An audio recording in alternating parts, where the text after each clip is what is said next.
For the Pledge of Allegiance, and then I'd like a moment of silence for Mr. Harold Rank. He was on the Planning Commission with us from 1998 to 2014, and missed by many in the town. So please stand for the Pledge of Allegiance. Allegiance to the flag of the United States of America, and for which it stands, one nation, under God, indivisible, with liberty and justice for all.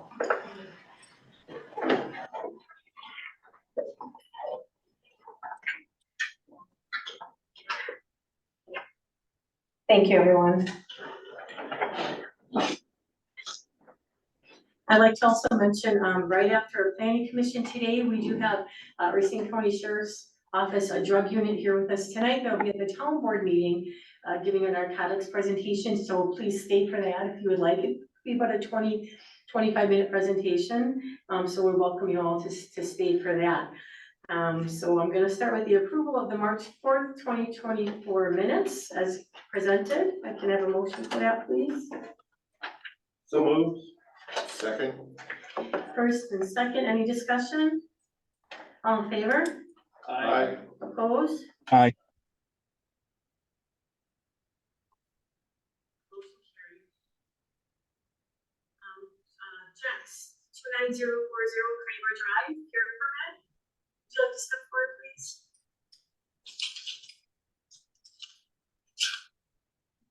Would you like to just tell us a little bit about what you want to do? Yes, I would like to add a short pier, 16 foot, coming off the little island that I purchased last year.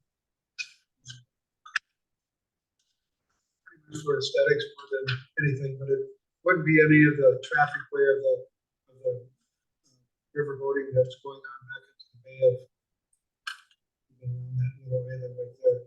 It would be more closer to my mainland property. You've got your drawings and illustrations here. Anyone have any questions for Mr. James? Mr. James, you hold me on? Yes, I did. I purchased it from Bill and Sue Ledroom. Mr. Jinks, the drawing that you have with the existing pier, that's your property? Correct. Any plans for boat lift or lifts of any kind on this new pier? I do, yes. Okay. Small one for a fishing boat. Which side? It would be on the west side, more of the channel.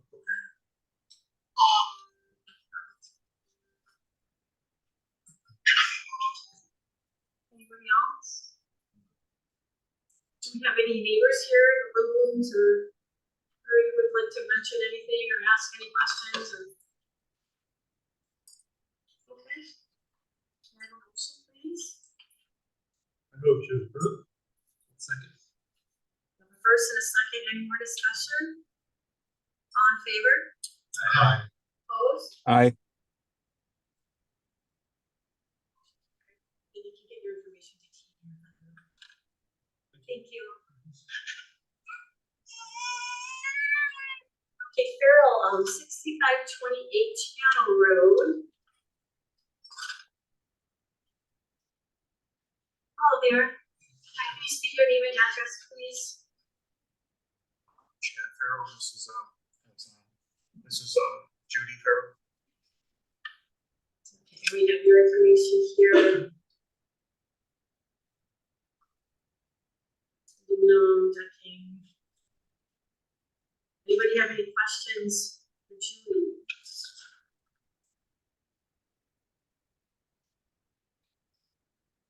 Mr. Farrell, do you plan any moves on either side of the pier? If you're facing the water, maybe down the road, a smaller, like 14 foot, maybe a lift for a boat down the road. But for right now, just for fishing. So it'll just be the pier. Do you have any idea how long from the end of your pier to the sun that sticks out? I think I have the footage on there. Is it 32? It's a little offset because the neighbors got such an extra pier just added there to where if we were centered to the property, it would just be an issue. So you can kind of see it on the overhead view just how, I don't know if that pier is in the right spot or not. So we've always had to be kind of to the left.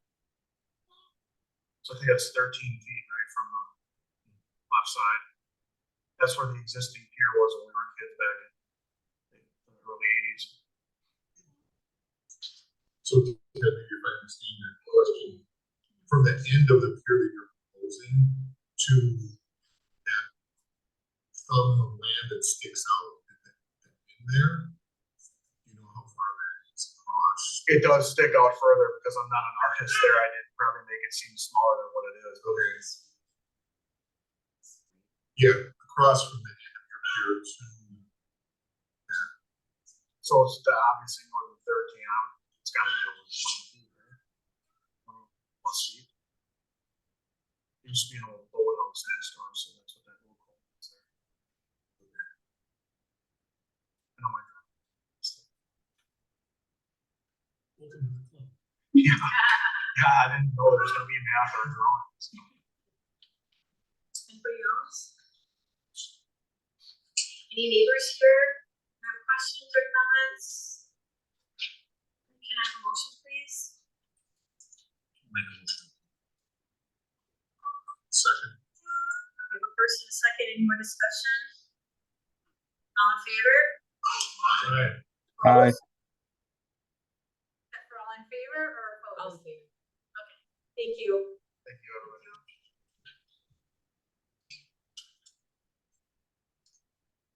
We have, since what, maybe like 3 months ago, we put our chicken permit finally in place. We actually have a chicken permit for Turner.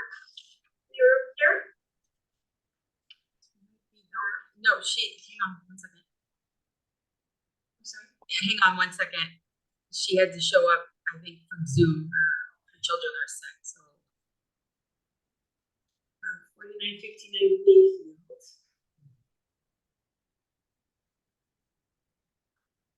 If you guys want to keep talking, I've asked her to unmute the meeting, so. If you guys maybe just want to talk it over and see if you have any questions while I give her a We have a chance. very well Mhm. put together application. There was a lot of thought put into this, a lot of information. Actually, I think by asking her to just black out her name and use it for an example for the other ones, it's very thought out. Anybody else have any? Just as long as she understands the town ordinance. I'm sorry? Just as long as she knows what's in the town ordinance. Any neighbors here want to come and sign this application? Probably not because the neighbors signed off on them. It's not letting her unmute, so if you have any questions, I'll have to. I mean, it's a very thorough application. It was a little, Go. one of the questions I just couldn't hear it, were all the neighbors signed off on it? Yes. Yes. Okay, great. Yeah, so I mean, I don't know if anyone has any particular questions or anything, I know she can't hear us, but She can hear us, but she just can't unmute. okay. Can I have a motion on this? Yeah, I move to approve. I'll second. Great, first and a second, any discussion? Madam Chair, Yes. my recollection is if you look on the first page under details, it says the total area of coop and enclosure is 50 square feet. Is that the coop itself? Because I think our ordinance says it's supposed to be under 36 square feet, or it has to be considered to be an accessory structure or This is outbuilding. in 25. Says, total area of coop and enclosure is 50 square feet. Area of coop alone is 6 square feet. Yeah, the coop and enclosure. That's like 3 by 2. They're gonna have by 3. 30 inches. Yeah, the total area of the coop and the enclosure is 50 square feet. She says, yes, it's very 6 small. feet, 6 square feet. Her drawing does indicate 6 square feet for the Yeah. coop. But that's like 3 feet by 2 feet. That could be a dog house that small. Yeah, she says it's very small. It's very small. Does it meet the square footage per chicken then? And she's gonna have 3 chickens.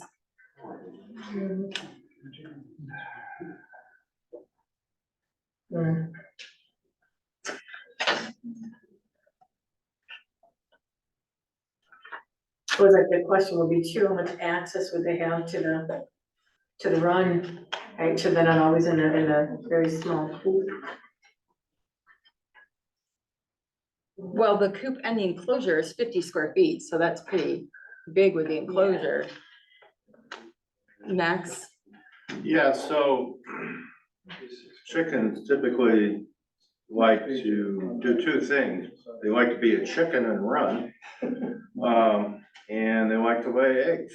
And they like to have a private place, to lay eggs, and if there is inclement weather, they want to be able to get out of it. Otherwise, chickens like to be outside. So I think the important thing here is that they've got room to run, it looks like they do. So I think they can be a chicken. And then secondly, without seeing the housing, it just seems to me though that, they're gonna have a place to, nest, like chickens normally like to nest. I do think that if they plan to expand, they're gonna be constrained by that. But the only other comment that I'll make is I really like this submission for a lot of reasons. But probably the biggest is that the application and the submission tells me that they've done the due diligence to understand what it means to raise a chicken. And not only to raise a chicken, but how to handle the waste removal and that sort of thing. And that's really important because I'll just make one other comment.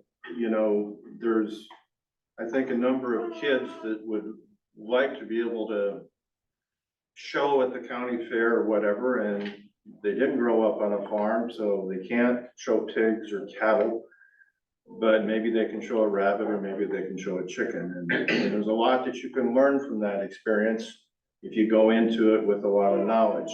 And I think, this application, permit application, encourages the person that's submitting to acquire that knowledge and demonstrate to us that they have it and that they have the freedom to do this with neighbors, etc. Because first and foremost, I think it's gotta be good for the chicken, and then it's gotta be good for the people that are impacted by it. So I'll get off my soapbox, but Ally did say that with the run, it's over 16 square feet. So since this is our first one, I do have a question about that, just from what's shown on the drawing. At first, it wasn't apparent to me where the run actually is in this drawing, but I'm assuming now it's that little box above the box that's marked coop. Is that the run itself? Where Yes, is the that would be the run run. on the drawing? Is that trying to get up. Is it 4959? that's the whole? Yeah. 68 feet, shed, garage.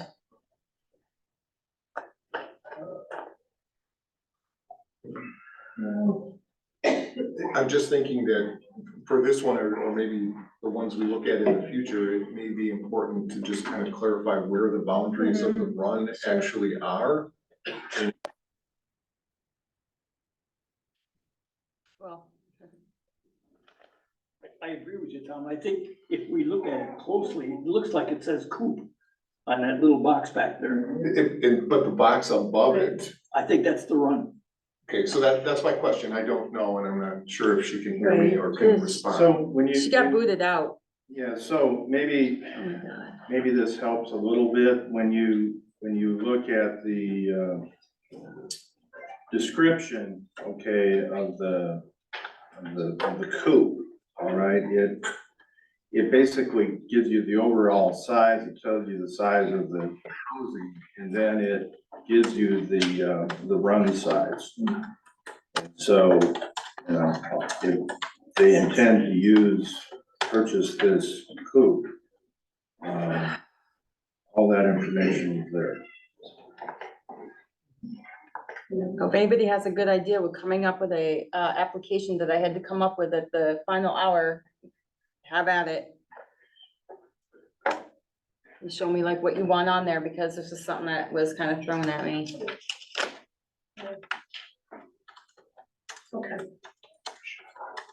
Anything So else? anyway, something to consider for Right, the future. yeah. We haven't done very many of these, so. So, okay, if we have first and second and discussion, any more discussion or questions? Okay, all in favor? Aye. Opposed? Who made the motion to approve? All right, Who made the motion? to I did. approve? Max? Yeah. And who seconded it? Who seconded that motion from Max for the chickens? I did. I think I did. Okay.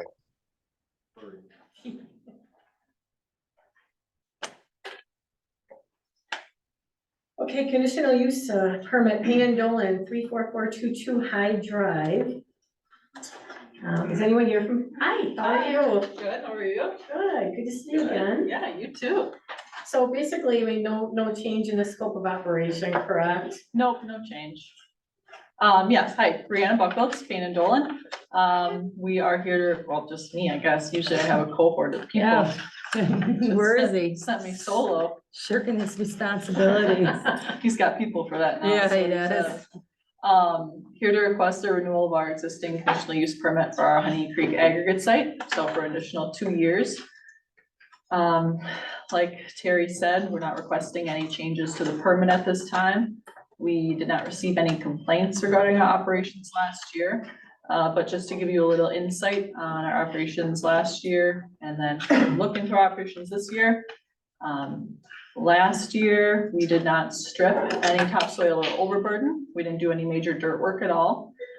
We did not operate our portable crushing plant either, but we did have our portable asphalt plant on site and running most of the season. And we're expecting similar operations this year. We're not doing any dirt work. We're not bringing the portable crushing plant in. At least we're not expecting to, but we do have the portable asphalt plant on site and we're expecting that to operate most of the season this year. And that season is usually through November, depending on the weather. Like I said, no complaints.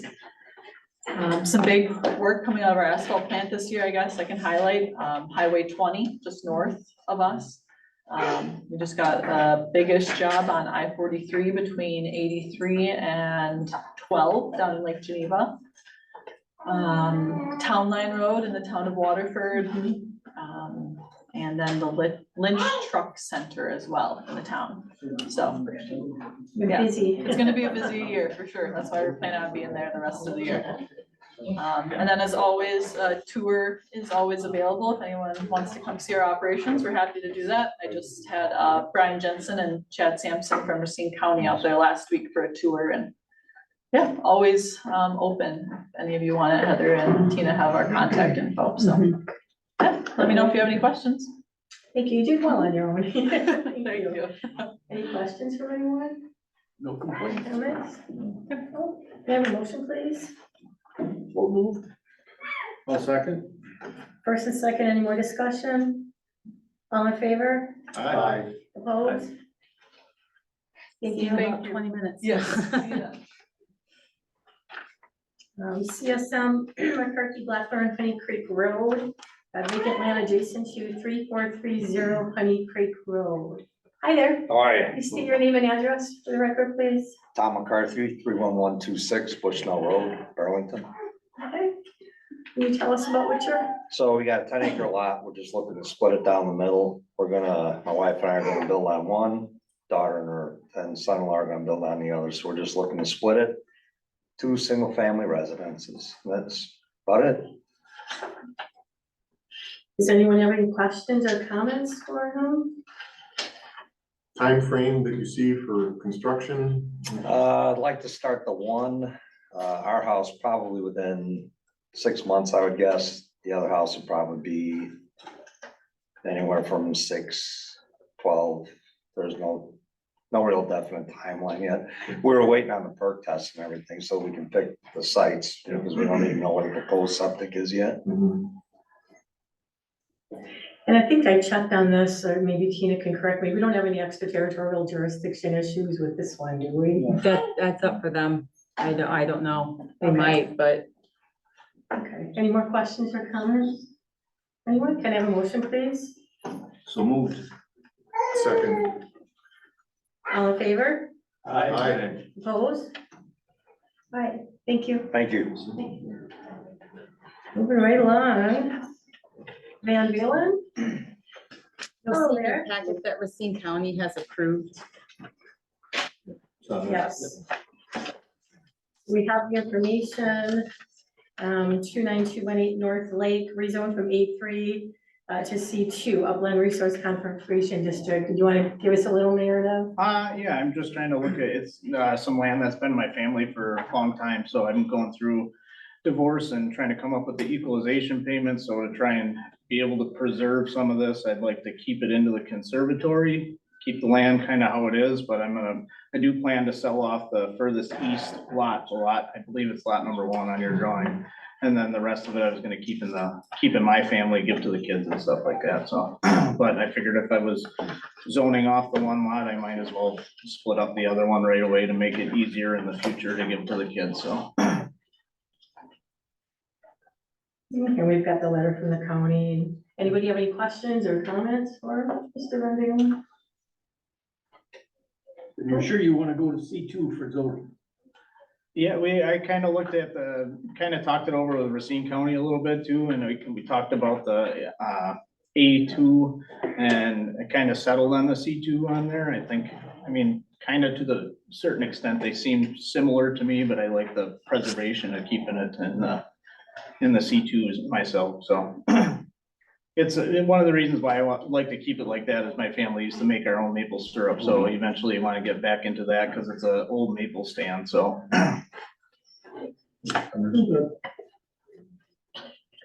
All right, any more questions or comments? Can I have a motion? I'll move to approve. I'll second. First and a second, any more discussion? Okay, all in favor? Aye. Opposed? All right, thank you. Thank you. All right, CSM, Mr. Beck. How are you? Please come forward, state your name and address for the record. My name's Andy Beck. I live at 5007 Northwest Highway, Waterford. I think the CSMs are be at the farm, 4637 Northwest Highway. Okay. So 2 separate splits, okay. Yep. Anybody have any questions on his paperwork? Any comments? Don't really know which one, 8.1 acres. I don't really know which one you're looking at first. The one that you have, it's the 4801, Yeah, yeah, A1, A2, that was just an error? yeah, Okay. it doesn't matter, yeah, I don't. Yeah, Just want to make sure, because I'm like, yeah, you're not going for a rezone. no, Okay, no, basically what we're looking to do there, just, we wanna put that 6 acres that, however it came, 8 acres at one time. Put the 6 acres back with the farm, Okay, in case we ever decided to get rid of that. we are aware of that extraterritorial, yeah, they are, yeah. so, Hopefully that'll be cleared up soon. yeah. We're working on that, so. Yep. Okay, any questions or comments for him? Oh, can I have a motion? Yeah, I'll approve. Second, please. I'll second. All right, any more discussion? All in favor? Aye. Opposed? All right, thank you. I think we got another one, right? Or no? Huh? We got another one. Right after this one, yep. You're killing 2 birds with one stone. All right, All right, so then, once they call that meeting to order, so it probably won't be too much longer then for Oh, you. just, you want me to? Yep, go wait? ahead and have a seat, thanks, Andy. okay, we're gonna move to our last, we spoke a little about this last time. We're talking about moving planning commission instead of having it the first Monday, to moving it just right before town board. That way, when people come, say for a peer permit or something, they don't have to come one week, come back the next week, all the back and forth. That saves our clerks from staying 2 late nights. And I think it's a nice way too, because we do have, I know Mr. Gerke, Mr. Schwartz always come to the planning commission meetings, and it would be a great way for the entire board, which I think they really should be at all the planning commission meetings, to actually be here and hear everything, and we can get everything done in one night. I like getting things done. So I know we talked a little bit about that last time, but if we can have a motion to move the planning commission to 5 o'clock on the second Mondays of the month, right before town board. Second.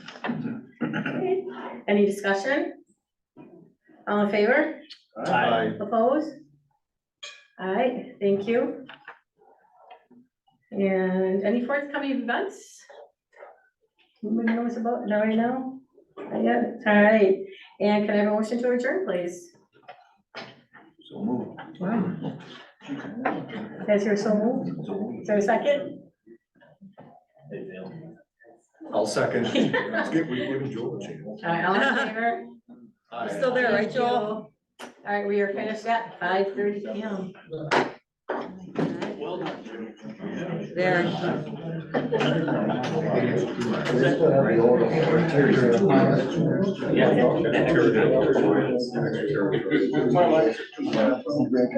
One and a half.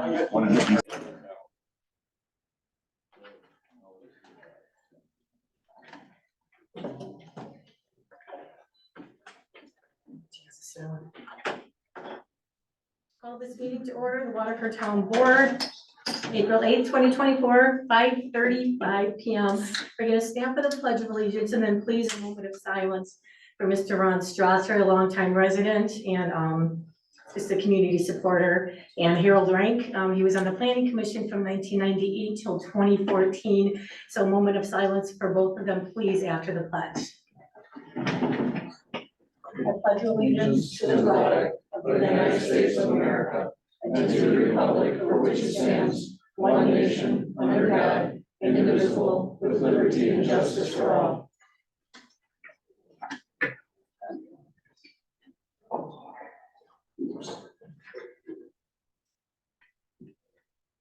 Thank you.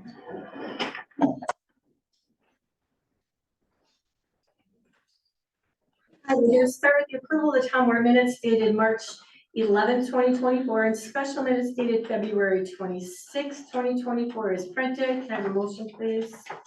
So move. I'll second. First and second, any discussion? All in favor? Aye. Opposed? Okay, approval to pay claims. I'm going to do the treasurer's report. And thank you, Heather, for always getting this worked up for us. General tax checking, $17,016. General operating money market, $1,666,963.88. Reserve funds, $1,528,512.06. And undesignated ARPA recovery funds, $184,614.11. And may it please have an approval to pay claims. So move to approve claims as presented. I'll second. First and second, any discussion? All in favor? Aye. Opposed? All right, thank you. And right away, so we can get them, we are blessed to have a Racine County Sheriff's Drug Unit and Sheriff's Office come to do a presentation for us on the drug epidemic in Racine County. We really welcome you guys. Thank you so much for coming here and doing this for us. It means a lot. I know we've got some students here, a principal or two from the high school, and you're also being filmed, so everyone on YouTube is gonna be able to see you as well. So thank you so much for coming. We're gonna turn it over to you. Excellent, thank you. For those who are not familiar with who we are here, my name is Christopher Schmeling. I'm your sheriff here in Racine County. This is Captain Carrie Madrigal. She's our operations captain. And this is Sergeant Kurt Heiser. He is our sergeant in charge of our drug unit. I want to begin by saying thank you to our chairperson, Terry Producer Nikolai, and members of our town board. It's always a pleasure to come out here and speak with you folks. We don't get out here often, but I want to say thank you for that. We also have our partners in crime, if you will. Our officers over here, they do a phenomenal job, and we work shoulder patch to shoulder patch, if you will, to accomplish our mission of public safety. So thank you, gentlemen, for being here as well. We certainly appreciate that. And thank you for all for being here, especially the students. This is valuable information. So I applaud you all for being here tonight. This information, the way I see it in law enforcement, is sort of a three-pronged approach. I'm gonna stand over here so you guys can see our PowerPoint. I hope those in the back can hear me, but we have a three-pronged approach. Number one is life-saving, the way I see it. Life-saving meaning that when we have situations where people are abusing narcotics, drugs, opioids, that we all know about, nasal Narcan is something that's vital to us. Why is that important? I can tell you in 2013, nasal Narcan was making its debut. Everyone was thinking, what is going on here with opioids? Why are people overdosing? Is it a heart attack? What's happening? I went to Madison underneath Governor Scott Walker at the time, and I testified to it. And this is not bragging rights here tonight, but I'm proud to say that we're the first law enforcement agency in the state of Wisconsin to put nasal Narcan in our squad cars. Prior to that, it was only allowed by our first responders and the fire industry and paramedics. Prior to the governor signing that into law, we had an addiction community that came out and said, we're gonna pay for that Narcan. We attached it to our defibrillators and we put it in our squad cars. And the minute the governor signed into law, we already had the training, which doesn't require much. And we pushed it out and we began saving lives immediately. Captain Madrigal will be talking about those statistics in a little bit. So the first rule of defense, the way I see it, and the three-pronged approach is life-saving. The second is what we're doing right now. What we're doing right now is community education. It's getting the information out there. There's so much information. What does this stuff look like? You can see these boards out in front of you. Sergeant Kurt Heiser and others have put this board together. Now, there's a lot of things out there, a lot of community people say, what does this stuff look like? If I find it in my kid's bedroom, in the sock drawer, or just sitting around the house, what does it look like? How is it packaged?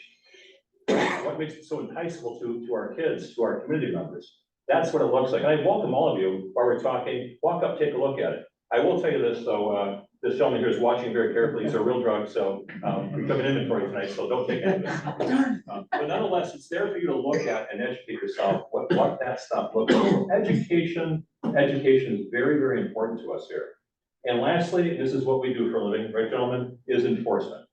There has to be a level of enforcement. There has to be a deterrent. I believe in strict enforcement. I believe in getting out there, and I know we cannot arrest our way out of that problem. And you're probably gonna hear a few of us say this around here in this room tonight. We cannot arrest our way out of this problem. I started in the sheriff's office 29 years ago. I know it's a long, long time ago, but these types of drugs really, for the most part, weren't talked about. We weren't talking about pills, pill presses, things sneaking across the border, ending up into our classrooms, ending up into our homes. We're talking about marijuana, cocaine, crack. These are the things. I came from this community from Kenosha. And Sheriff Bill McReynolds at the time put me in the drug unit and put me in an undercover capacity. I had no idea what Western Racine County looked like, much less my way around these town roads. But the first night I came out in this community, when I say this community, I mean West End, I bought cocaine and marijuana my first night. My first night as a 22-year-old kid from Kenosha, moving into Racine County, cocaine and marijuana my first night. I knew immediately at 22 years old, we have a problem on our hands. Fast forwarding ahead, 2010, I decided that I wanted to run for sheriff. I talked about how guns, crime, and drugs go together. People are like, yeah, you think there's a drug problem? I'm like, yeah, there's a drug problem here. It's not an East End problem. It's not a middle area problem. It's an entire county problem. I think we're all seeing on news. This is a nationwide, if not a worldwide issue that we have in our hands. I think everyone in this room probably knows somebody who passed away from an overdose. If not, you know somebody else who knows somebody who did. I personally know people who have. I have family members who have issues with substance abuse. I think all of us probably know that. Whether you want to admit to it or not, that's fine. There's no judgment here. But I'm telling you, this is a problem. We have to educate ourselves about it. Number one thing is education. Again, we can't arrest our way out of the problem, but that certainly is an issue. Over here. So just a little bit of brief introduction about the sheriff's office. We are the primary law enforcement body here in Racine County. We provide services throughout the entire county, from the city of Racine, Mount Pleasant, to Burlington, to Waterford, and everywhere in between. This is what we do, including the waters of Lake Michigan. We also provide services in Racine County Jail, which obviously from the liability aspect of it, but more importantly, from looking at running one of the largest county jails in the state, we see a lot of these individuals who find themselves addicted to drugs, committing crimes, right? Because what drugs and crime and other things go together, find themselves in the county jail, right? Which is a detriment to everyone in this room who pays taxes, right? Also, they find themselves in a situation where they're now committing crimes to support their Catholics. So our team has dedicated Racine County to peaceful and orderly. We're going to be using our resources effectively, as you can imagine, and moving forward with our community so that at some point we feel comfortable sending our kids to church, to school, and knowing that we're going to be in a very safe environment. I don't want to end up like Portland, Oregon here. I don't want to end up like New York City, Chicago, and some of our other neighboring communities who just let this slide aside and say, well, it doesn't happen in my house, so who cares? But it's happening down the street, ladies and gentlemen. We have to be aware of what we have going on. A little bit of community structure here in terms of our office. These are all divisions that we have. Obviously myself, my chief deputy, who's not here this evening, but support services, Captain Kelly Gatsky, operations captain, Carrie Madrigal, she's here tonight. This directly affects her and her operations. Specialized enforcement unit, Captain James Evans, and naturally our jail, which is very important. Why I show you this? Because it's so important to show you our structure. All of these units, all these divisions work collectively together. We meet nearly weekly to talk about the different things and how all these things sort of bleed together to make sure that we are doing what we're supposed to be doing and what you folks are demanding of us to do.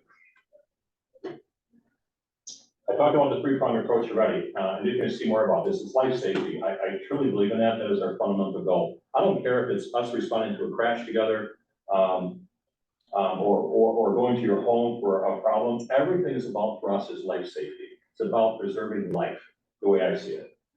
Secondly is education. Telling people, hey, this is how we need to keep ourselves safe.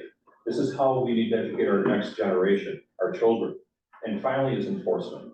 And this is probably my least favorite part, probably everyone's least favorite part, right? We're considered the party poopers oftentimes. But at the end of the day, enforcement is really, really important to us. And when we talk about statistics in terms of enforcement, Sergeant Kurt Kaiser is going to be talking tonight a little bit about some of the statistics that he has seen on the streets. So it's sort of a boots on the ground perspective.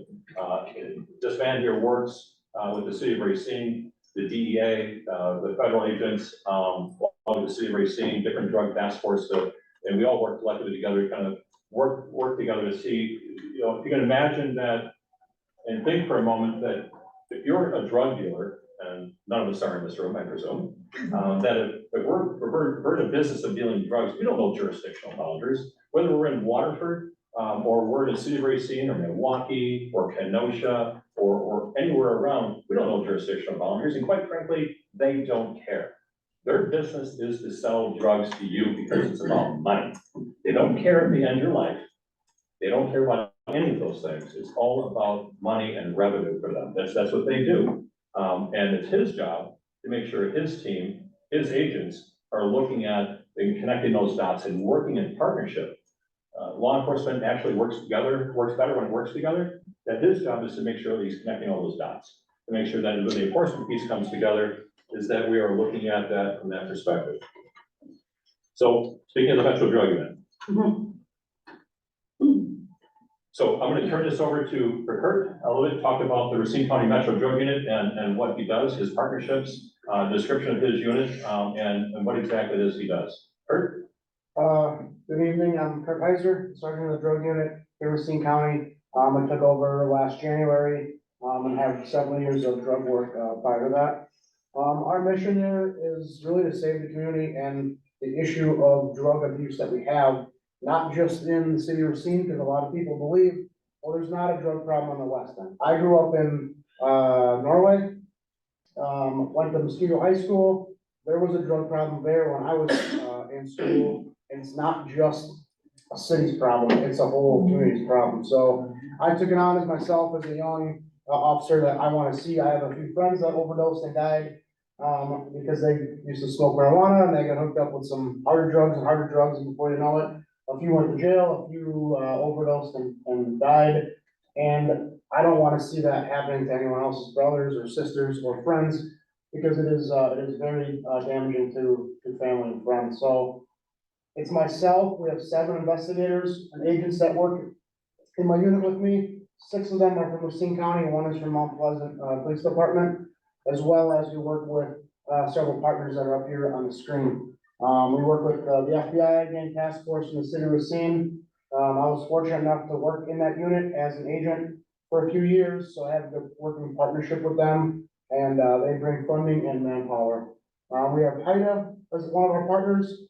They are a funding agency. They fund us money so we can, because drugs cost money. We have to buy drugs to make cases and to arrest the people who are, selling the drugs and damaging our community and our homes. We have a DEA agent, with us. He's an agent with Racine County, but he works up at DEA's office in Milwaukee full-time. They're also, another partnership with us. And then they work with the, federal prosecution office as well as Racine County District Attorney's Office to make sure all the hard work that our guys are doing gets sent over to the DA's office so that we can enforce what these guys are doing and put them away in prison so they can stop, selling drugs to our kids and our students. So these are some stats from, 2023. Money seized, we seized almost $400,000 last year from drug dealers, on different types of, cases that we've done. Let me just interject for a second. Just, I'm gonna shut down a question that probably everybody will ask, like, hey, what do you get to do with all that money, right? Okay, so first of all, the state no longer does, there's no good place for me to stand. I'm short, I'll be behind the board, so looking at you, okay. The state no longer does, you know, if you seize it, you get it all. Okay, that's no longer. Every amount of money that is seized has to go federally. And when we had to report, you know, we took $1,200 today off of a drug dealer. It goes federally, but gets divided up amongst any other agencies that were working a case with us, or the federal government also may or may not take a portion of that, okay? So when I say that we've, you know, seized $390,000, that's not to say Racine County Sheriff gets all that money back. But with that said, it also doesn't happen today, No, right? So no. it could take a long period of time. So if I arrested Carrie for being a drug dealer and I seized $1,200 from her, it could take a year or two for me to even see that money. And then the feds get a piece, and any law enforcement agency, town of Waterford, Burlington, City of Racine, anyone who had their hands in on that operation, which is oftentimes the case, because there's not one agency in this county that can get it all done by themselves, right? It requires sort of like a family, and so everyone gets a little piece of that. And what do we spend that money on? It furthers this operation, it furthers his team, equipment, all the things that we need to continue on. And you have to be on the cutting edge. As drug dealers evolve, we have to evolve with technology, and that requires money. Rather than asking the taxpayers to fund it, why not let the drug dealers fund it? So when you look at a lot of the numbers that are up there, they're staggering numbers. Now that's just Racine County. That's our Metro Drug Unit. That doesn't include if Bill Jesse or Mike May picked up drugs off the street last week, okay? This is just what our Metro Drug Unit has taken off the street. Does that make sense? Like all the other little jurisdictions that are, you know, stopping and they might pick up some stuff. It doesn't include that. So keep that in mind. These are huge numbers for 8 guys that are, you know, working this, this unit. I find it very interesting. There's no way we could list all of the drugs that we take off the streets because there's like 30-some, 40-some different types of drugs in 2023 that we took off the street and the amounts. But what is fascinating to me is all those drugs that we took off the streets, Metro Drug, if they would have been sold on the street, it totals $1.04 million. That does not include the money that we took, okay? That's just how much those drugs would have sold for on the street, so. Now that's all of last year, so, you know, large numbers. One point to that, before you go, Captain, the grams of fentanyl seized, what is alarming, to us is that number continues to grow every quarter and month that we do. Fentanyl is definitely by far our #1 target right now for Racine County. And it's located in a lot of different drugs, and it's becoming so cheap, but the high is so great for the people that are taking it. That is the #1 threat we have in Racine County, and it continues to grow. So the next set of statistics that are out there, this is just for this year. So really January 1 through the end of March. Sergeant Heiser will tell you that, you know, January is typically one of our slower months. I don't know if the drug dealers hibernate in January, I don't know. But, we can all, you know, take a guess at that. But nonetheless, you know, you look at these numbers and, you know, it's still like, holy cow, in 3 months, you know, that's a lot of drugs. Okay, and again, we can't list all 40 different types that are out there. But what we're gonna get into here shortly is the even scarier part of these numbers. You want me to cover this? I can cover this. Sure. So the overview, the opioid crisis, you know, I'm 50 years old. So when people talk about heroin, it was like the dirty needles. You know, when I was growing up, it was, you know, that was thought of as like the dirty drug if you were a heroin user, okay? That has really evolved. It's evolved because of the painkillers that people have been prescribed, and then they get addicted to, and then they find out that they can't get any more from their doctor, and you can buy them on the streets, okay? It's cheaper to buy them off the street. So sadly, it's just kind of been this big rolling ball that's just continuously gotten worse and worse. For people who, you know, maybe there's I think it's this board up here that talks about it's kind of like the gateway to drugs. You know, people say like, oh, it's just a little weed, it's not a big deal. Okay, but for someone who has an addictive personality, if they, you know, don't get that necessary good high off the marijuana anymore, they might step it up to the next type of drug, okay? And the next type, and the next type, until they try that heroin, or they try that oxycodone or Percocet. Those are the things, that's that drug that once you try it, it's gonna keep pulling you back, because you're gonna be chasing that high over and over and over again. So fentanyl has become the absolute enemy. I would say at least 75% of the drugs that we're taking off the street, and Sergeant Heiser can correct me if I'm wrong, are laced with fentanyl. So back in the day, you know, again, I'm going back, I know, quite a few years here.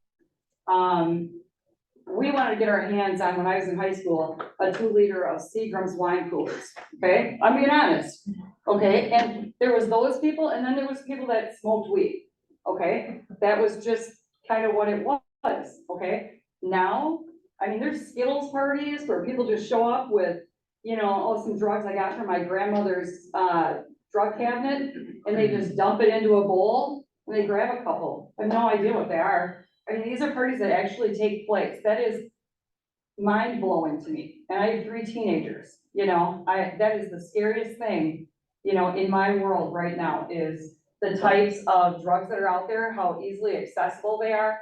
And the scary part is we have no idea really what's in them. Do you agree, 75? I would say that's a good number, Captain, and like with the fentanyl pills, right now we buy a lot of Percocet 30 pills, they look like a Percocet that you get. You cannot tell the difference between a real one and a fake one, other than maybe the different shade of blue that some might have, but they're pressed the same, and someone might take that thinking, oh, I'm just taking a Percocet, it's not gonna be that bad, but really, it's just fentanyl mixed with some other type of powder to form into a pill. And that is what's, a lot of our people are overdosing, or they didn't intend to take fentanyl, but they didn't know it, because they're taking some other pill that someone sold them and said, oh yeah, I got it from my cousin, who got it from his friend, it's fine, it's just a Percocet, or it's a Xanax, or whatever the drug might be, but really it's truly just fentanyl that the dealers are now making look like some other type of drugs. And when we are stopping these people on an interstate system, typically, we're finding hundreds of pills. And they're typically coming from across the southern border. They're coming in the form of pill presses, as the sergeant mentioned. So you're gonna look at that as a young adult, whoever, anyone in this room for that matter, you look at it and say, well, it's a pharmaceutical pill. It has a legitimate stamp on it. It's legit, I can take it. A pharmacist put this together, it was done in a controlled environment. That's not always the case. There are pill presses out there. They're laced in the back room someplace and put together and pressed out. And they're pressing them out by the hundreds and thousands. We literally have baggies full of them, and we find them in traffic stops. It's really concerning. I smile every time we make that stop, and we get those off the streets, And I think to myself, how many addictions did we stop? And how many people did we save? But at the same point, I want to cry because I think of how many people that we did able to get to that I have already have those addictions, because that's just one car with 1,000 pills. There's another one down the road that's already made its way to Racine, Milwaukee, and a neighborhood near you. So it's very concerning to me. It's really troubling when you think about it, when you just have individuals out there who have no pharmaceutical experience that are literally punching these things out, for lack of better words, and putting them in baggies. And it's very lucrative, very lucrative. Years ago, when I worked undercover, as I mentioned at the beginning of my comments, I ended up going back into the jail on the right side of ours. And when I was in there, I met an individual that I dealt with on the street. I bought drugs from him. And he looked at me like he knew me. I'm like, oh, we know each other. And I was wearing a uniform at the time. And he's like, oh my God. He goes, you're working here? I'm like, you know that. I busted you. And I said, what are you doing back here? And he told me, he said, I'll never forget this. And this kid was literally 19 years old at the time. I'm 22. We hung out on the streets. We bought drugs together, right? We did all these things. And he said, this is what I do. I get caught. That's the cost of doing business. And he goes, if you want to make some real money, come work for me. And I thought, he goes, this is what happens. I mean, I get caught once in a while, pay my dues, I go back on the streets, I go do what I can do. And that's where the money's at. That's the enticement of a young person today. No offense to anybody young here, but that's, for some folks, that's what they see. It's not about going out making a legitimate dollar and feeling good about yourself. It's about making quick money right now. And it doesn't matter who they hurt when they do it or who they killed in this particular case with fentanyl. So I learned early on that this is a true problem we have, and it's only getting worse. So with the fentanyl, the pills that we're getting, just to piggyback off how much money they want to make in a short period of time. Some of information that we're gathering from people that we lost in the interview with us, that some of these pills are being sold to them 40 cents, 35 cents a pill, and they're selling them for $15. So that's a huge return on their investment. That's why they don't care how many pills they're selling, because they're making so much money doing it, and the pills just keep coming in. And what's really this year and starting last year is what's really alarming is a lot of these drugs are coming via mail. So people will ship drugs through the mail to someone's house, they pick them up, and now they have them. They don't have to travel with them anymore. They can put fake names on them. So that has been something that, as a unit, we really strive to try to enforce. Working with some of the postal inspection, federal agents on how to get these people that are shipping them actually to the city of Racine and the county of Racine for them to be resold in the area. Kind of crazy to think if you go in and you have a major surgery, they're gonna hook you up to a morphine drip. You know, if anybody's ever had to have that, or you know somebody that's had that, the strength that it has to kill your pain, and you can get fentanyl on the street that's 100 times stronger than morphine. That's insane, insane. So primary driver of the increase in the total drug overdose deaths, 55.6% rise in overdose deaths involving synthetic opioids. This is man-made drugs. So this is, this isn't the old heroin from the poppy plant, this is man-made, and it's killing our nation.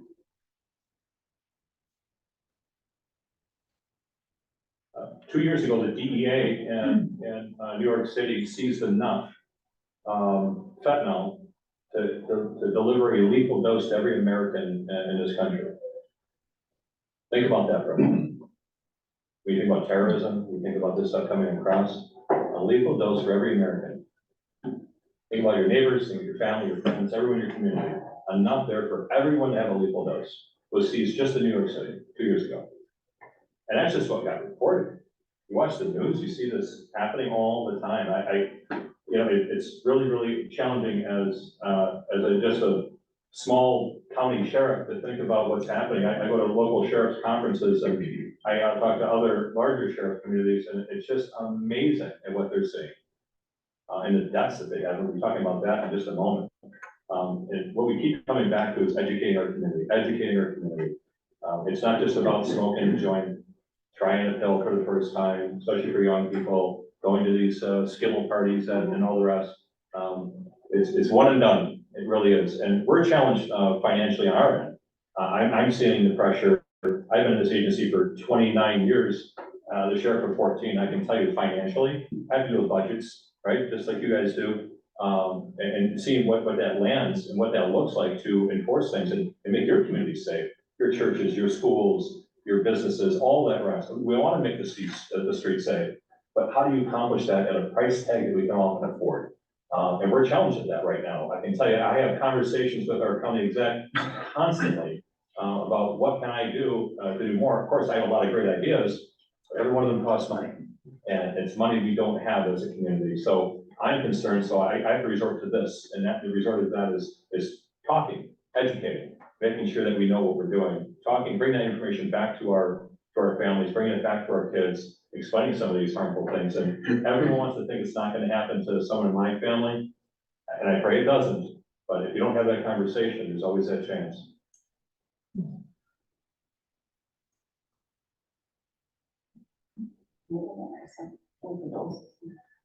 There we go. So, looking at these numbers, this is Racine County, on the right side. So 32.6, that's the number of drug overdose deaths per 100,000 people. Roughly 108,000 people died from an overdose death in 2022. Okay, so if you look at those numbers, that's 2022, you know, we're 2 years later. If you look at the upper right, it says 535 Racine County suspected drug overdoses. So those are the ones that they overdosed, but maybe they were saved by Narcan or for whatever reason they lived. So 535 just in Racine County, and that was up 10% from 2022. 63 Racine County overdoses that resulted in death. Okay, that's a marking 17% increase from 22. So let's just say for round numbers, 15% increase. If that's what it goes up, because you know, all the numbers are not all in, there's still toxicology out on people who, you know, had overdoses late in 2023. You know, you can be looking at 135,000 people. That's a lot. I mean, you agree? Yes. Yeah. At national level, 108,000 Americans lost their lives last year, or in 2022. I have to believe that number is probably closer to 135. Yeah. For 2023. So this slide is just to show, you know, it's not one area problem. It's everywhere in our county. All those little locks that he has out there are pills. I think they look like a lock, but I think they're supposed to be pills. 550 Racine County overdose incidents, okay? And sadly, some of those people, one person may account for 2 or 3 of those overdoses. So imagine that, you know, a person overdoses, they get Narcan, they get brought back, and we've seen it, a month later, you're out with that person again, and they've overdosed. You know, it's, I mean, sad, but very true. Nothing has a hand on people like opioids.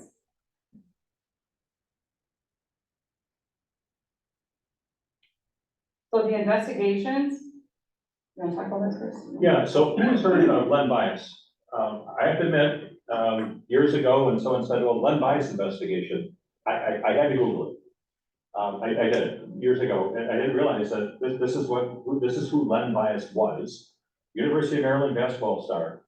He died from a cocaine-induced cardiac arrhythmia in 1986. He was supposed to be the next, he was supposed to be Jordan. the Michael Jordan, Yeah. yes. So it did lead to significant changes in US policies as it pertains to what happens if I give Sergeant Heiser a lethal dose of drugs, and he ends up passing away. What liability do I have as a citizen? So if I'm selling my drugs and I give away my medication, or I give somebody in school some drugs and they end up dying from it, I stand to be charged under Len Bias, which is a reckless homicide. And I'm proud to say that Racine County has had several prosecutions that have been successful under Len Bias. So I like this, but I will tell you this, This requires from an investigative standpoint, on all three of us have been investigations for years. I spent a decade in investigations.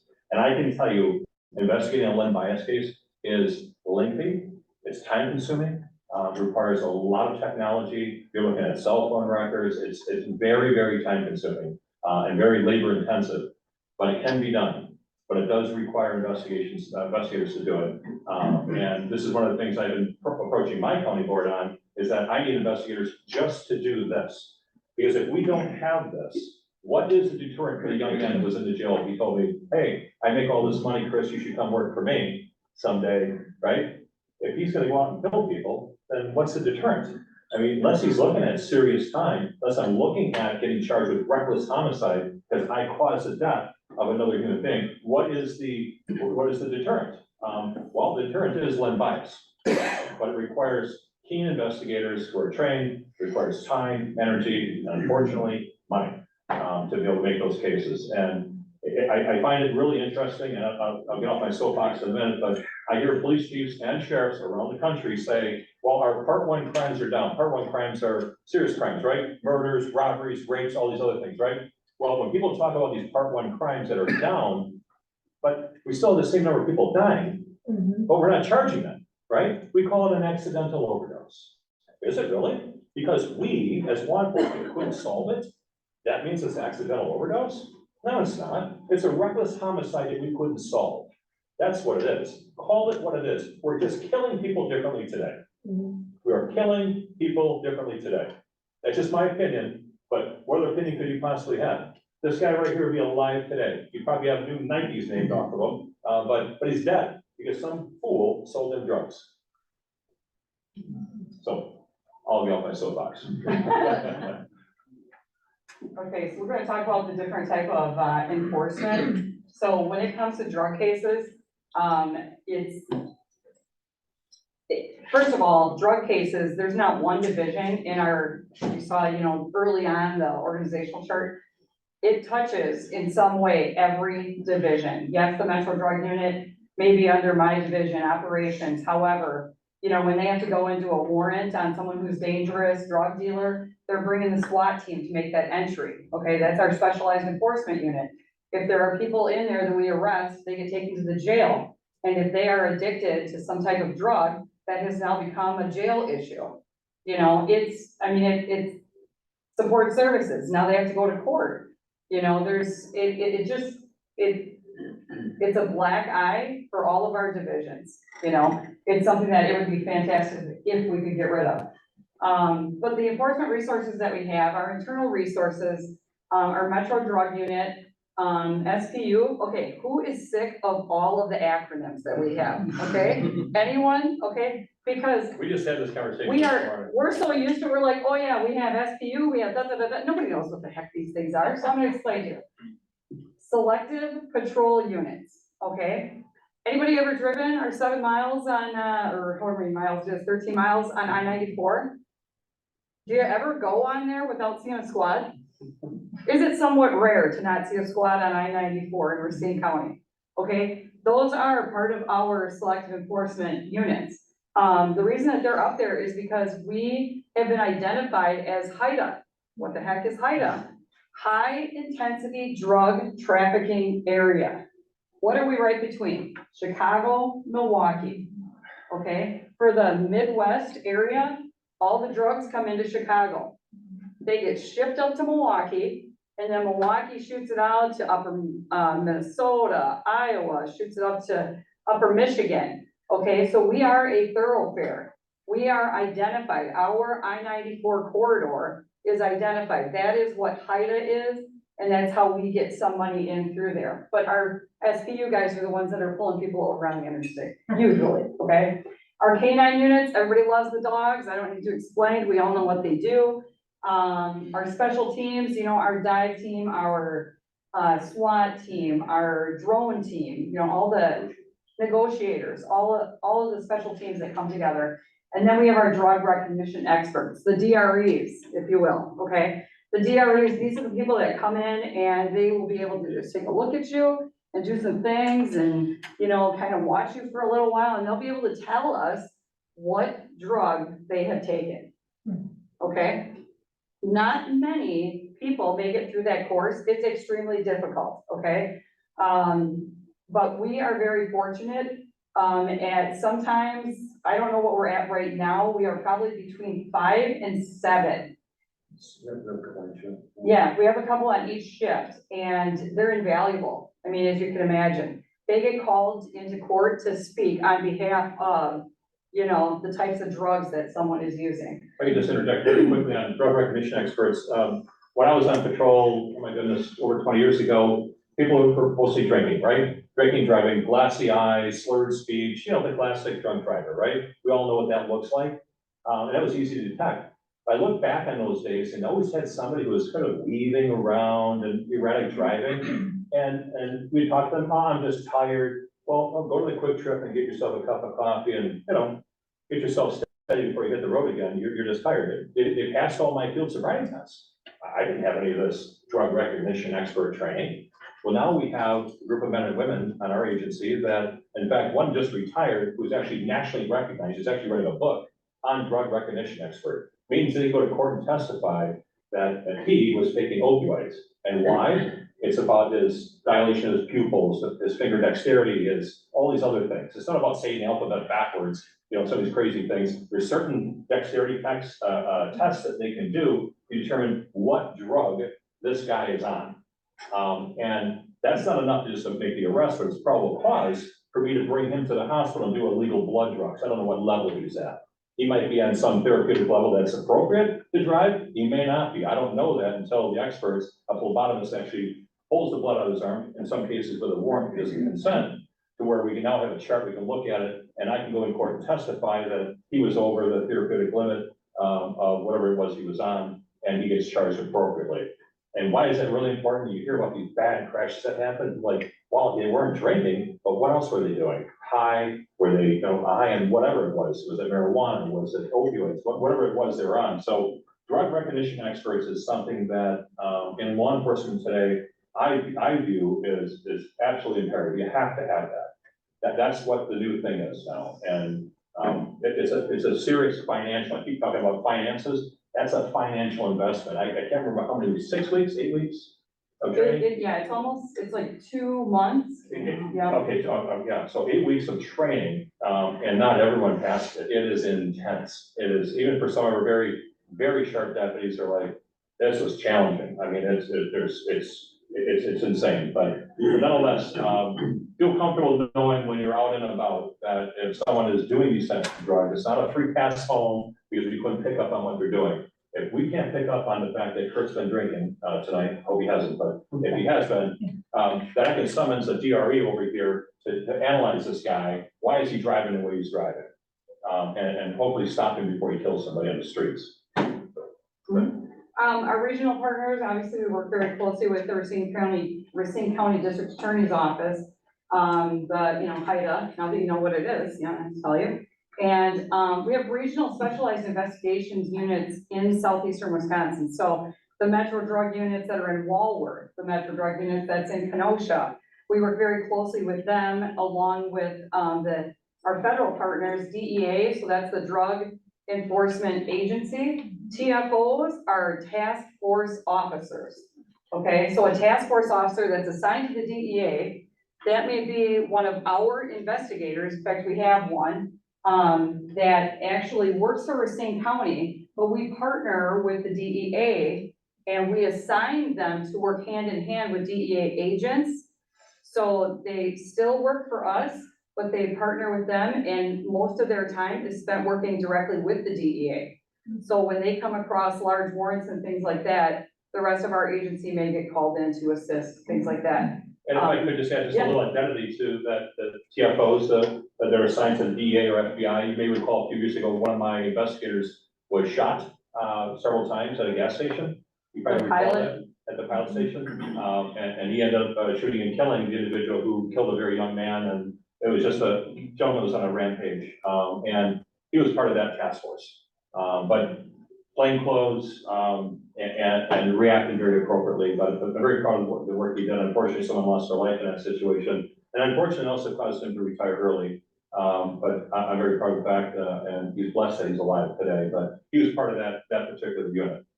But it just showed their level of training and expertise that they're out and about, even though they might be wearing plain clothing, they're still ready to react and protect our community.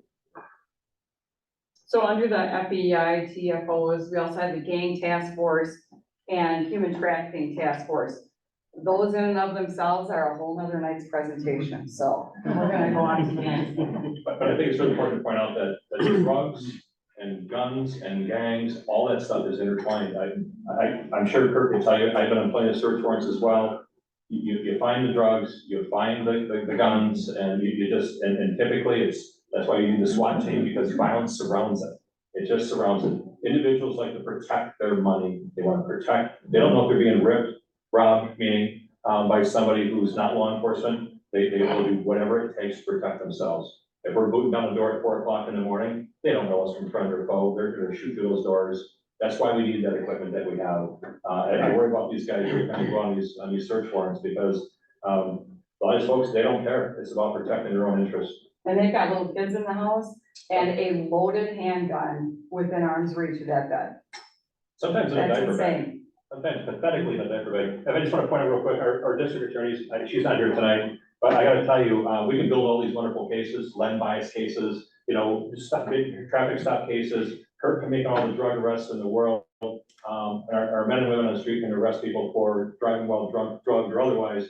But if you don't have a strong district attorney like we have, all that is all worth nothing.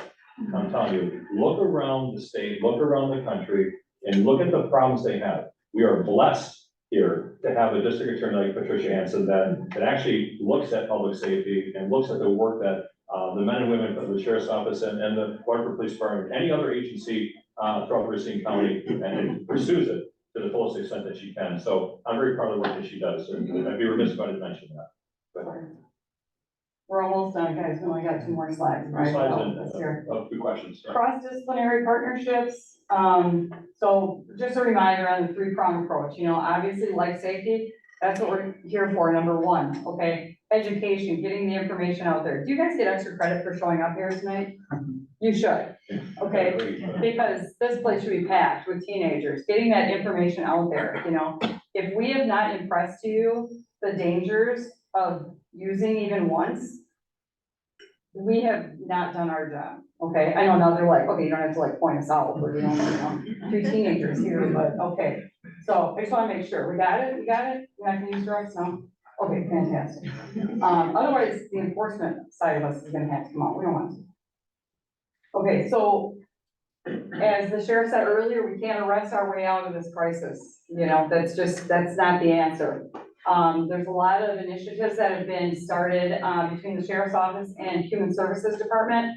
I actually have some handouts if you know anybody, or if you just wanna take a few, because you wonder, what do I do if my child, if I suspect is using, you're acting strange, teenagers are weird. But something beyond that, right? You remember, because you were once one, yes, I get it.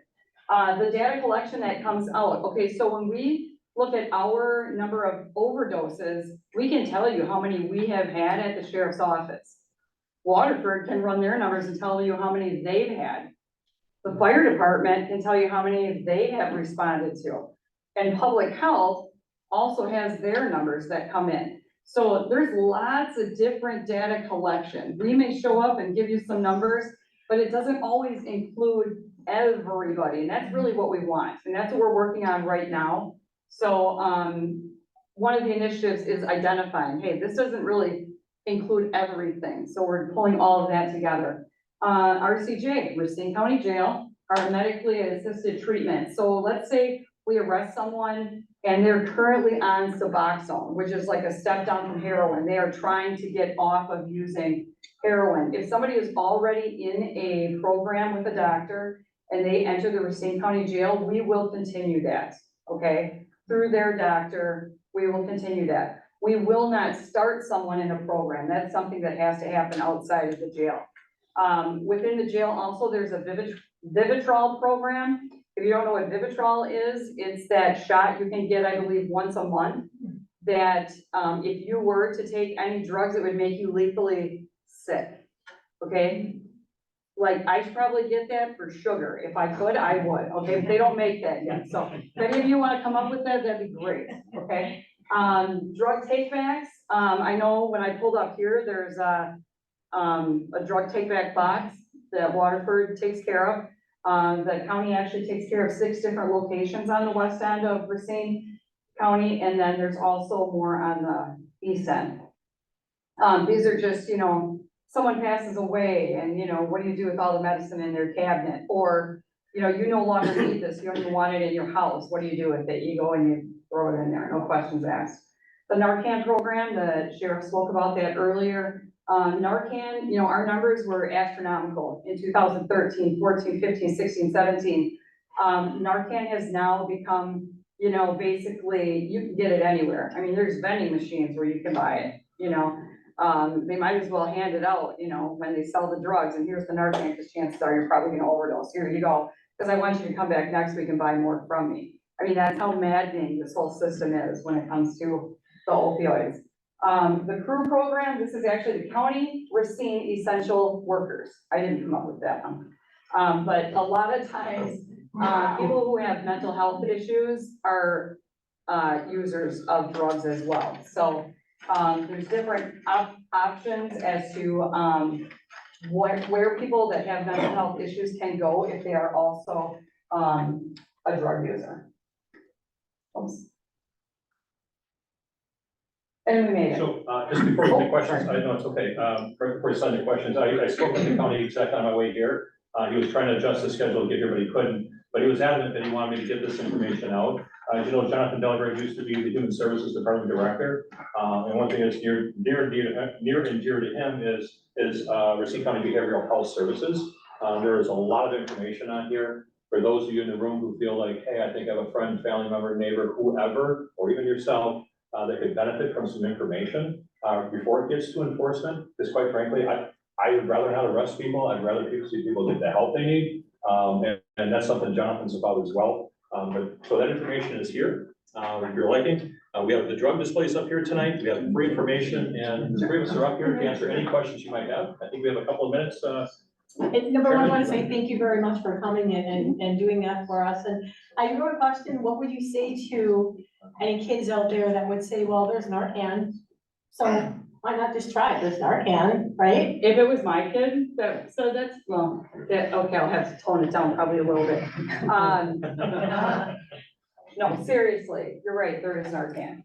But sadly, with the opioids, the strength of fentanyl and the unknowns, we don't know at this point, what damage does it do to your brain? What damage does it do to the rest of your organs and all of your body is shutting down, okay? And so you get Narcan and it brings you back. You still have to go to the hospital. I don't understand. Well, I am sorry. There's times where people are so high on fentanyl, we've had to give them 4 and 5, you guys probably can verify this, shots of Narcan just to bring them back. And coming out of it, they are extremely violent, okay? They can be. If you come out of it. If you come out of it, okay? It's not a guarantee. You can go to the hospital and if it's a super strong fentanyl that you have ingested, you can fall right back into that. You know, I mean, this is the most dangerous drug that, I mean, 50 years, you know, he has a couple more on me, but probably the worst that we have seen in our lifetimes. More often than not, it's a drug that if you take, there's a strong likelihood you will not wake up. So if you're going to take it, I would strongly suggest you say goodbye to your family and friends. Because you probably are not gonna wake up unless someone's standing over you, hovering over you like a hovercraft with some Narcan ready at the ready. That's the only way you're gonna survive that.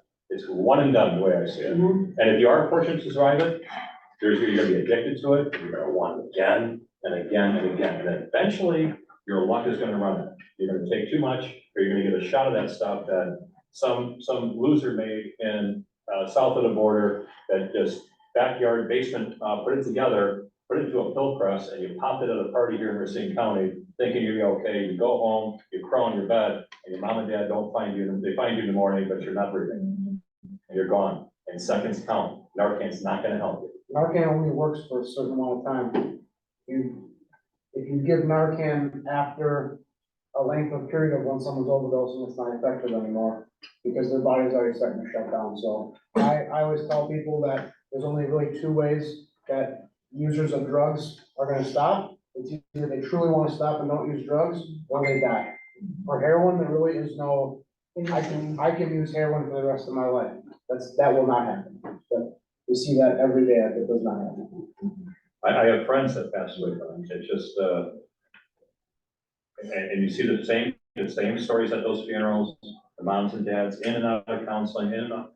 I hear the same thing, you know, and the tears are the same, just new name, new day, new death. The only one thing I'd like to add is our unit is doing great work in the community, but we also need the community's help. We can't be out on every street corner, every road, every waking minute of the day. So if anyone sees something in their area that they know it's not normal, and like, hey, I live on the street, I know this house has a lot of foot traffic back and forth, I normally didn't see that. You see something, say something to us, because then we can start with our patrol units, our drug unit, our SPU units, to try to find out what those people are doing and make it stop. But we also need you guys' help to notify us when that is happening, so. License plates, you put your license plate. Yeah, and keep this in mind too, you know, we want your information, not your name. A lot of people are like, I don't wanna get involved, I don't wanna be the snitch in the neighborhood, all the rest. Call us, it's anonymous. Say, hey, yeah, I'm Chris, but I don't want my name used, but I live on 123 Main Street, a lot of short-term traffic and ABC is going on. And, keep my name out of your report. And we'll take it from there. You'll take it from there. I got a ring doorbell, I give you plate numbers, I give you whatever you need. I just want this crap to stop. But we can't do that, to Kurt's point, without the help of you guys. We have to have that. Far too often people go, oh yeah, that was going on down the street for, oh my God, for months. I'm like, what do you call it? No, I didn't want to get involved. Okay, so your community is deteriorating and you're good with that. All of us in this room need to take some ownership.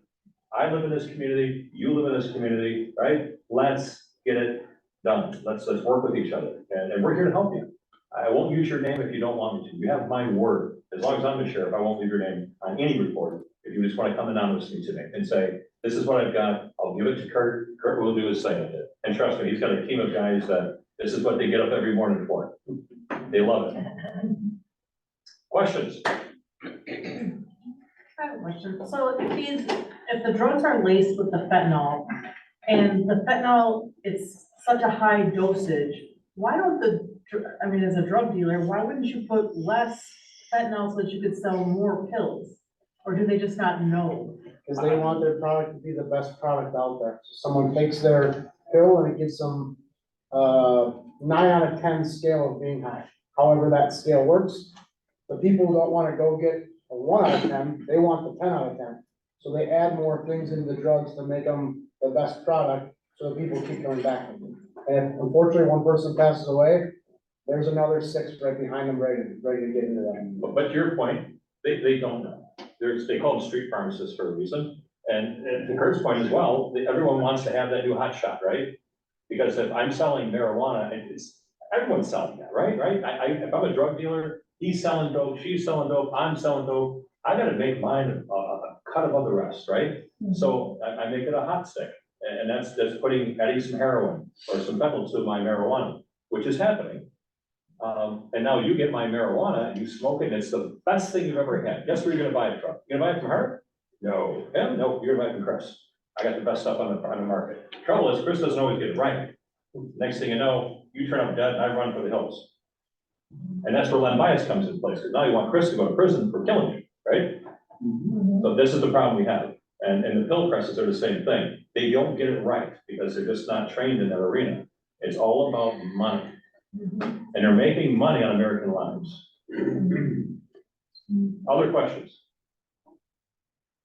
Anybody, for the young group over here, any questions at all? I promise you I won't. Other questions? Yes, sir. Is fentanyl getting injected into the marijuana gummies?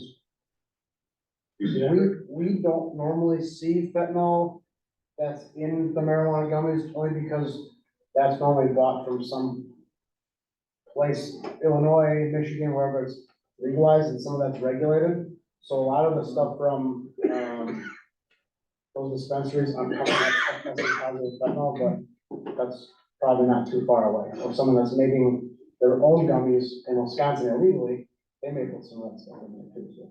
It's a good question. I can't imagine it being too hard to do, right? Yeah. Seal the bag with your own gummies in it. It's a business adventure, right? Again, it's about money. That was not a, like, opportunity. And also, I should also reiterate, I'm still not a proponent of telling my children it's okay to go get a 2 liter of Seagram's wine coolers, okay? That's still bad. I'm just saying that our level of bad wasn't as deadly as this is, so. Any more questions before you turn it back over to the board? Well, again, I want to thank you on behalf of all of us at the Sheriff's Office for your time and attention tonight. This is a topic that's very near and dear to us. I know it is to our partners in law enforcement here at the town of Waterford. We work together on this crisis and we continue to work together. Know that you're in good hands, but we do need your help to Sergeant Heiser's point. So again, thank you tonight. I really, truly appreciate it. And thank you to the town board here. Chairman, thank you. Yeah, thank you. Thank you.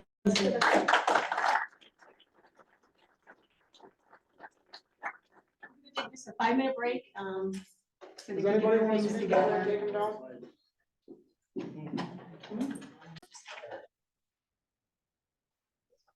All right, so I hope everyone appreciated that. We're gonna move on to the department and committee reports. And we're gonna start with our own police department. Hi, Mr. May and Hello. Lieutenant Jeske, will give you the floor. All right, thank you. These statistics are for the month of March in the town of Waterford. Officers were assigned a total of 213 actual calls. After 12 calls were officers assigned and 53 crime preventions, 299 crime preventions and 53 building checks were subtracted. We had 62 traffic citations, 0 parking citations, and 32 traffic warnings for the month. 1 misdemeanor case, 7 ordinance violations, 2 OWI arrests, and 1 felony arrest. 1 warrant arrest. We wrote 11 accidents in the town. That was actually really high, even for not having one precipitation. 0 domestic abuse arrests. And the only significant events we had in the area was we had the Village St. Patrick's Day Parade, which had about 25 units in it this year, so it's growing. People were gathering around like the 4th of July parade before it happened, and so it was a well-attended event. All right. I have a question. Wasn't there an accident on 36 and K? Was that an OWI accident? I couldn't tell Okay. you. They all kind of blend together. Okay. I thank you. And then did you want to talk about? Sure. Last we spoke, I kind of brought it up to get it on your radar that the department was seeking to purchase new service weapons. And we, in our history, we had done it about every 12 years, and hopefully that you guys were forwarded all the stats and information. Supervisor Schwartz asked last time why Keesler Supply and why and to get other requested some other bids. I found out that our weapons are called blue label weapons, blue label models, I should say, and blue label means in the gun world for law enforcement. And there's one blue label dealer in our area, which is Keesler Supply, and they have the state rate, which is the cheapest rate that we can get these weapons for. So that's why I guess we all go there. I did solicit some other places, but didn't get any prices for the weapons. I did get prices for holsters and other things like that, but they didn't turn out to be cheaper. I got one from Strikers, which turned out to be a few dollars more expensive for the holsters, and a few dollars more for the optics as well. So that's why we're requesting to go to Keesler. What I wanted to share with you is that the life expectancy of our weapons is actually unlimited. Our range officers firearms officers take very good care of our weapons. I thought that they honestly wore out more often, but they really don't in my research. As long as you keep up on them, they could last virtually forever. But, our environment is changing, and, our neighbors to the south Burlington, as well as Racine County, all have 9mm, the caliber now, which is what I'm requesting the department switch to. If we got in a tactical situation where we needed to trade ammunition with our partners, we would not be able to do so currently right now. I do have some statistics for the ammo itself. It is a bit cheaper to get 9mm ammunition. I found that ammo was up 157% from 2000 to 2022 is the statistic I found. 9mm is $95 for our duty weapons. It's $95 cheaper for 9mm than for 40 caliber that we currently carry. Our weapons, where I'm asking for the 15 weapons, for 12 for our full-time officers, 10 for our full-time officers, and 5 for part-time officers that we provide weapons for, as well as if our officers got involved in a shooting right now, that weapon would have to be turned over for evidence, and we like to hand the weapon over to them right away so that they cycle. There's been studies that show officers that don't have a weapon all of a sudden psychologically start to go downhill. So it's a proper procedure to give the weapon right away to that officer. For the 15 weapons with 3 magazines, that would be, we carry with the 3 magazines filled, that's 735 rounds. Supervisor Seklinski asked what we had on, if you wanted to just, if you wanted to know what we had on hand for ammunition. We have 1,100 rounds of 9mm duty ammunition, which are jacketed hollow points. We have 9,000 rounds for the range. For our 40 calibers that we currently carry, we have 3,000 duty rounds and 24,700 range rounds. For our rifles, we have 900 duty rounds and 1,300 range rounds. And for 45s, which we have a couple of Racine officers that don't work here anymore that used to carry 45s, we have 1,000 rounds of range and ammunition for those weapons, but those officers no longer work here anymore. Regarding the, if you can go to the numbers, after the weapon buyback, which could possibly, which Keisha would be willing to do, which are $225 for these weapons that we currently carry. The town is looking at $10,305 for the total amount of weapons, of which $2,061 would be paid for by the village for the 3 officers that are in the village. I've already spoken to the village administrator, and they're totally fine with whatever we would need. So the actual cost to the town would be $8,244. That includes the weapon, the sights, the optic, and the new holsters. And again, we already have the ammunition for these weapons. I have looked at our capital budget. I'm not really familiar with what we all use for the budget yet for the capital, because I'm still kind of new to it, but I can tell you that we have some upcoming expenses. We had a garage door fail twice, and we had to order a new garage door, which was about $6,000.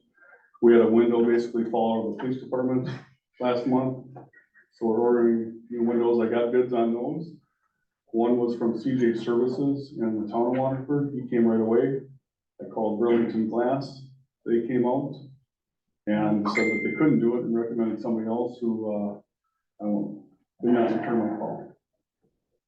So, but CJ Services is a town business, and they did do a couple of our windows last year and on the southern side of the building here in the chief's office. So the capital budget would be drained pretty quickly with all these projects that need to be done. So what I am requesting is if you have unspoken for ARPA funds, I'd ask for $4,000 for ARPA funds, and I could use the other half of the police budgets. I'd also like to, if anybody's interested, I actually brought one of the identical weapons that we're interested in purchasing them with the identical sights and the identical optic from another agency. This is brand new, it hasn't been used yet. You wanna, it's not loaded, but if you could, what's different about this weapon from the weapons that we carry is the optic. So if you look through there, you can see the green.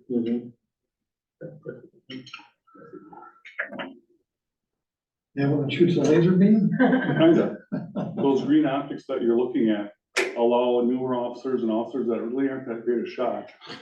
But we don't have any bad shots. But that optic allows a newer officer or one that doesn't have the high skills to pick up a sight picture faster and bring shots down range faster, rather than lining up on these sights.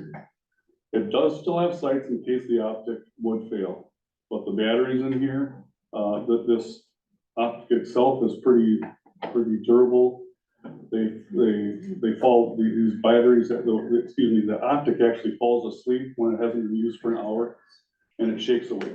So it isn't always running and using up batteries, but the batteries are predicted to last for, I think it was 20,000 hours, but we would just change them every year like we would our rifles, kind of like a smoke alarm, just to be sure.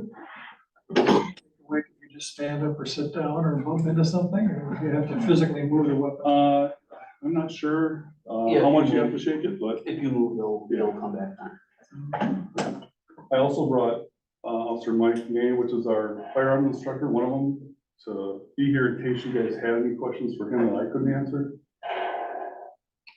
The holsters would also accommodate the flashlight you would put on if they wanted that? Yes, sir. Flashlight and the optic.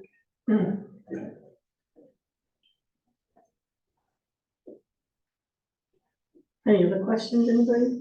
I looked in, just another statistic, these same weapons in 2012 were $400, and now they're, what is it? $429 a piece. So they don't really change much for the weapon itself, but the ammunition, like you said, is something that really goes up. And again, we're not really compatible with any of our partners around the area right now with the current weapons.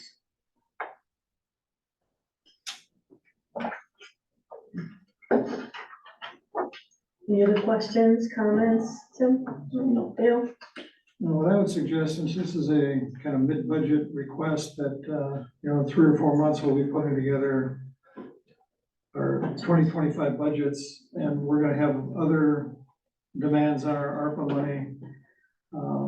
And I think at budget time, the board is going to have to determine how we spend it, because we have to designate it by the end of 2024 and spend it by the end of 2026. So I would suggest, since time really is of the essence here, that we have this be part of the police department budget request for the 2025 budget. Just a suggestion on my part.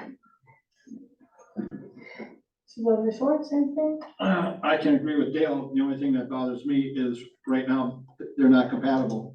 And I'll pick the high school. Something happens at the high school, because I've taken practices there, and all of a sudden they run out of ammo, and they aren't, yell to the guy, just throw me a clip. Well, it's not gonna work because they don't have the same ammo. But I also see Dale's side where it hasn't been budgeted, but it's sort of. Now, what do you think, Tim? We got the ARPA funds, I was looking at their budget, I mean, they have, he's willing to use some of it's capital, but they're gonna have some capital, right now I see the capital here. I think it was 35,000. Yeah, they down to 27, but he said that they're down to 20. Another 10 coming into the window and stuff like that. But Yeah, because I just I talked agree, to I him. like the compatibility with the other departments, stuff like that. So. Yeah, and I can see, I'm all for, waiting till budget time, but the thing, hopefully it never happens, but if it does, we're sitting there kind of high and dry. I agree. Yeah, so I'll make the motion that we, and plus the village is gonna pay for their guns, so. We already have all the rounds sitting in the gun safe. We have the rounds already. I don't know why we have the rounds and we don't have the guns. So we should get the guns to go with the rounds, I'm guessing, you know what I mean? So I'll make the motion that we purchase the guns.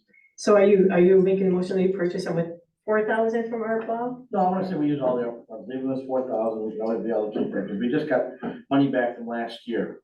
We got a healthy reserve right now, you know what I mean, but as Dale mentioned, we have to decide on this ARPA funds by the end of the year. Yes. So 10,000 out of that I know. 184,000, that was affect us. So it would be I just wanna- 8,244? Yes, sir. Yes. The village is committed to purchasing the three? Yes, I did. Okay, I actually asked Don today and he said yes. okay. I'll second it. And first and second in discussion, I'd like to say, I do agree with Dale as far as waiting for the budget, because we have so many things coming down the pike. Again, safety is always a number one priority as well. You know, and I wouldn't wanna fall behind on safety either. So let me ask you, as far as, you know, the clips and oh, how would I say this? What, in the past, and then the next, what, 4 months? You know, if something did come about, let's say at the high school, do you think that there would be a clear and present situation that would put us in a less than safe situation? Well, like Lieutenant Jeske said, that is something that if it was a technical situation and we ran out of the amount of ammunition that we had on our person, we had to start borrowing from, say, Burlington or Racine County Sheriff's Department.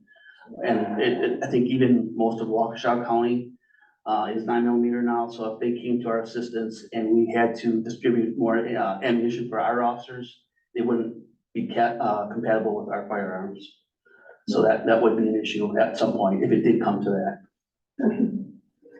So we have first and a second, any more discussion?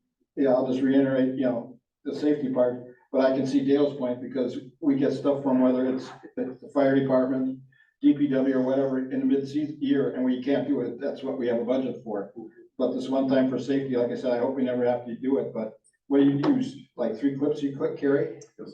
Well, we most have between, minimum is 3. Okay. So 2 on the belt, 1 in firearm, but there's many officers now that are, including the sheriff's department, they have 3 magazines on their person and 1 in the firearm, so a total of 4.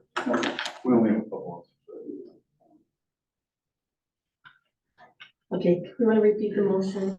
I'll make a motion that we purchase the guns, the 15 guns for $8,000. We got a second? I don't have the funds. Any more discussion? Okay, all in favor? Aye. Aye. Opposed? Okay. What are you gonna do with the old ammo then? The 40 man? As I mentioned in the document there, it could be, I think the best way would be to put it up for auction. Okay. But there would be, some availability officers that to buy it at our cost if they needed some, because they're gonna have the ability to buy. They've had this weapon for the last 12 years, some are very attached to it, and they may want to buy it back, and maybe want some ammo with it, so. Okay. But all that money obviously would come back to the town as well. So is that full 8,244, or is it really gonna be the 4,000? No, it's gonna be 8,244. Okay, I'm not gonna split out. 8,244, yes, sir. and then are you gonna build the village separately then for those other 3, or how's that gonna? It goes on there, it'll probably go on their invoice like for everything. I just wanna let Heather know. You got it. Okay, thank you for that, as well. Thank you. Thank you.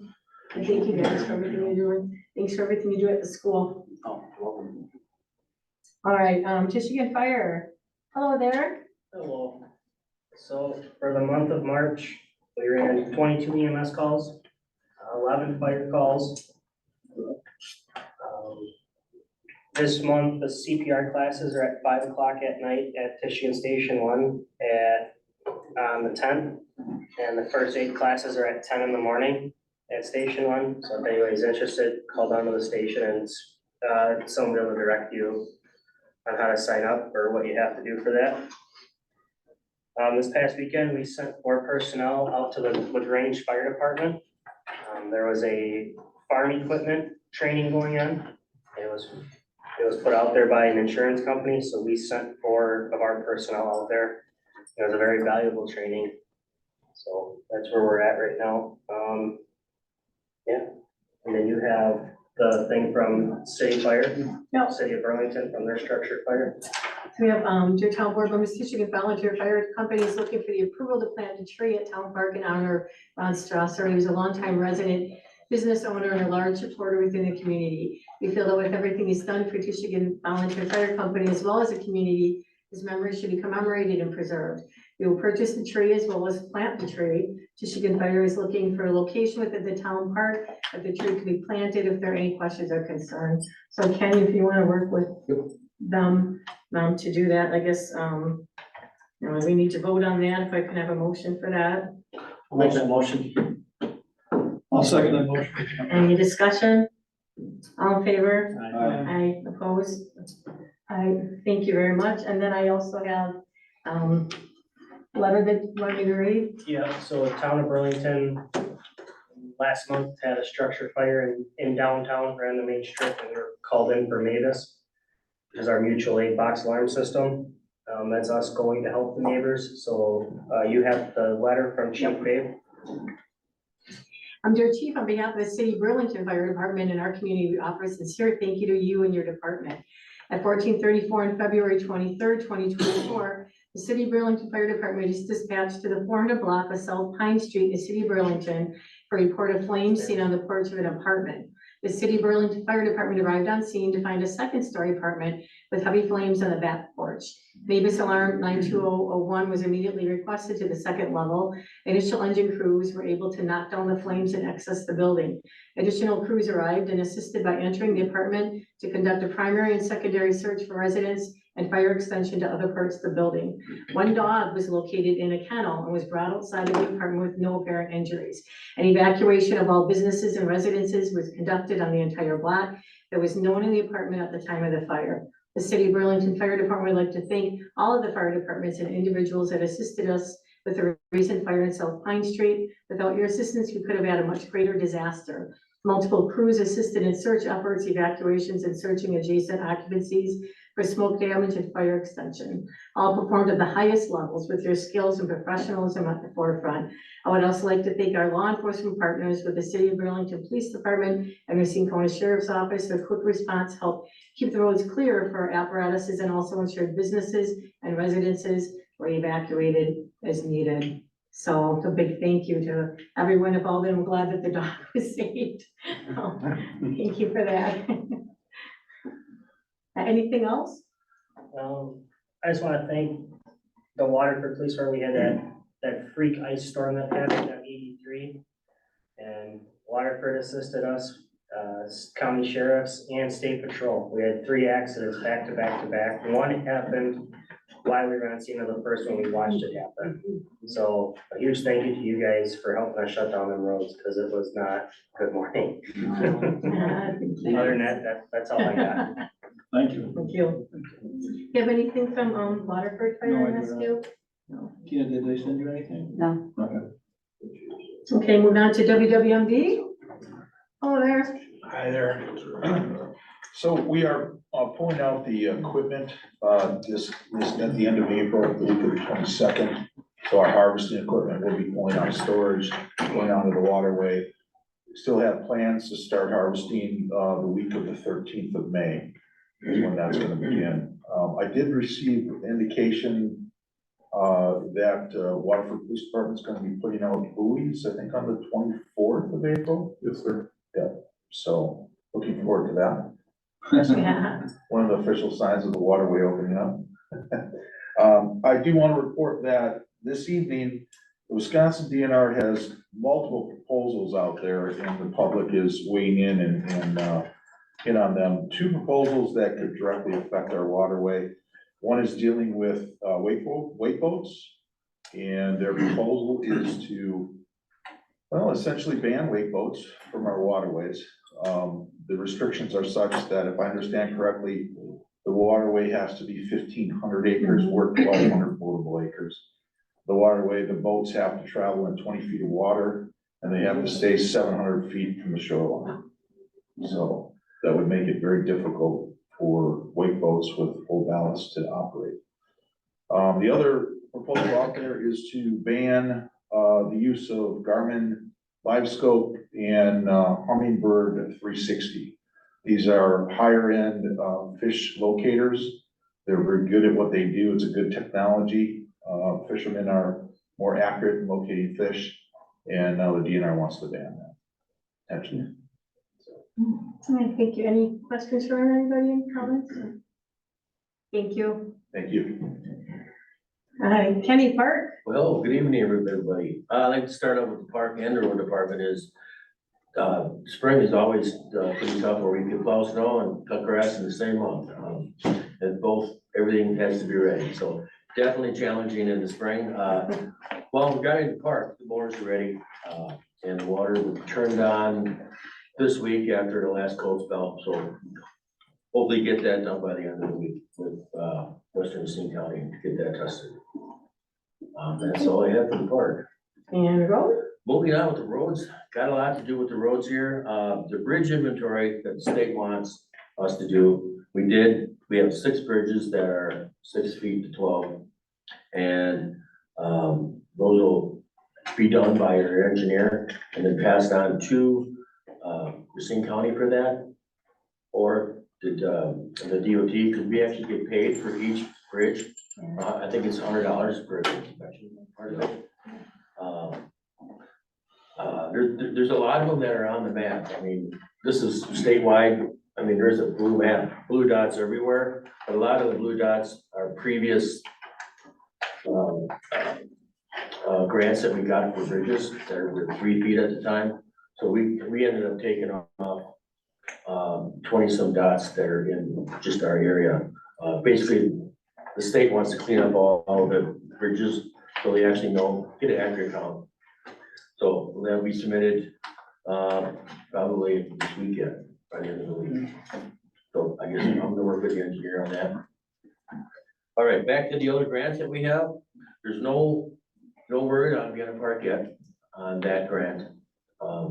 Since we're the host on that, we should find out soon. I'm surprised we didn't, according to the engineer, but nothing's been said with that.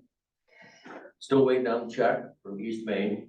There's some confusion over there in Racine County with the engineers on why that was all supposed to be submitted and all done in October. So don't know nothing yet with that. The next one that we filled out was the ag grant that Supervisor Kirky and I were working on. It's ag grant for basically farm roads. And we actually got 5 local farmers to sponsor. It's a sponsor application because farmers use the road. So we had 5 farmers in the area that filled out the applications. I actually delivered them to the houses because there was a time frame. We wanted to get that done in 2 days. So chased them down and I got them. So that's all submitted. Awesome. That's a 90% grant. That's awesome. It's up to 90%. How far, how low it goes, I don't know, but it could be 90%. So I don't know when we're gonna hear about that one either. And then the next one is town lines underway. We're starting to do the digging now. Please stay off County Line Road. It's pretty rough. Yeah, take it from me. You don't wanna go down time. Yeah, we have a meeting tomorrow morning at 7 o'clock, kind of an emergency meeting because there's some soft areas. They're digging out the shoulders at 17 or 18 inches, but they're finding stuff in the road that's soft.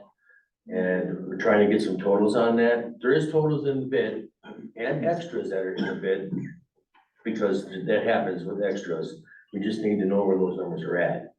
And hopefully tomorrow morning with the engineers and the construction guys there, we can kind of get an idea on how much over we may not be. So we'll kind of go from there.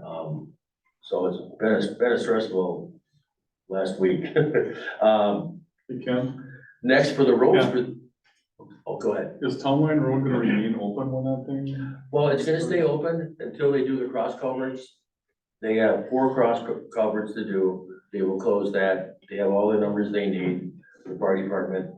Winlight, dispatch, PD.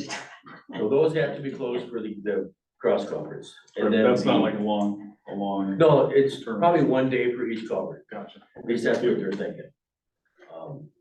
And that's a reasonable time frame.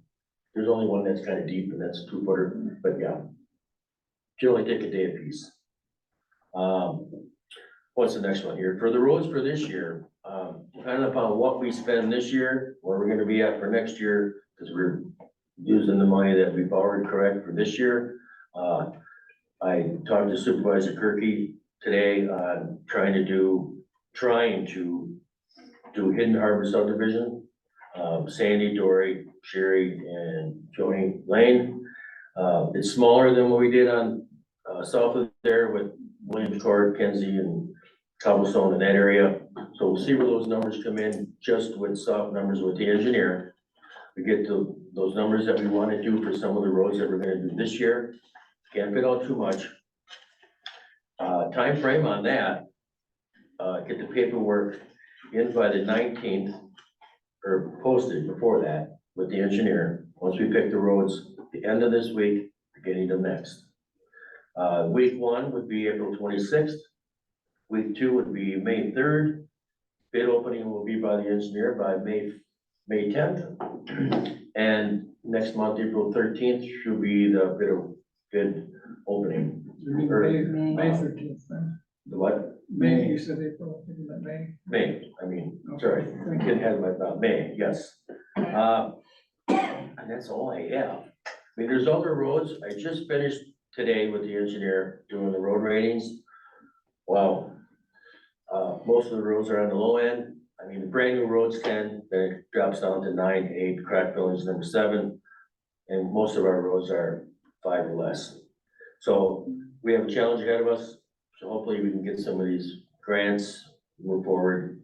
Hoping to get a bit done this year too as well. You plan on doing another road tour again like we did last year? The board? We can, hopefully I can get that to everybody.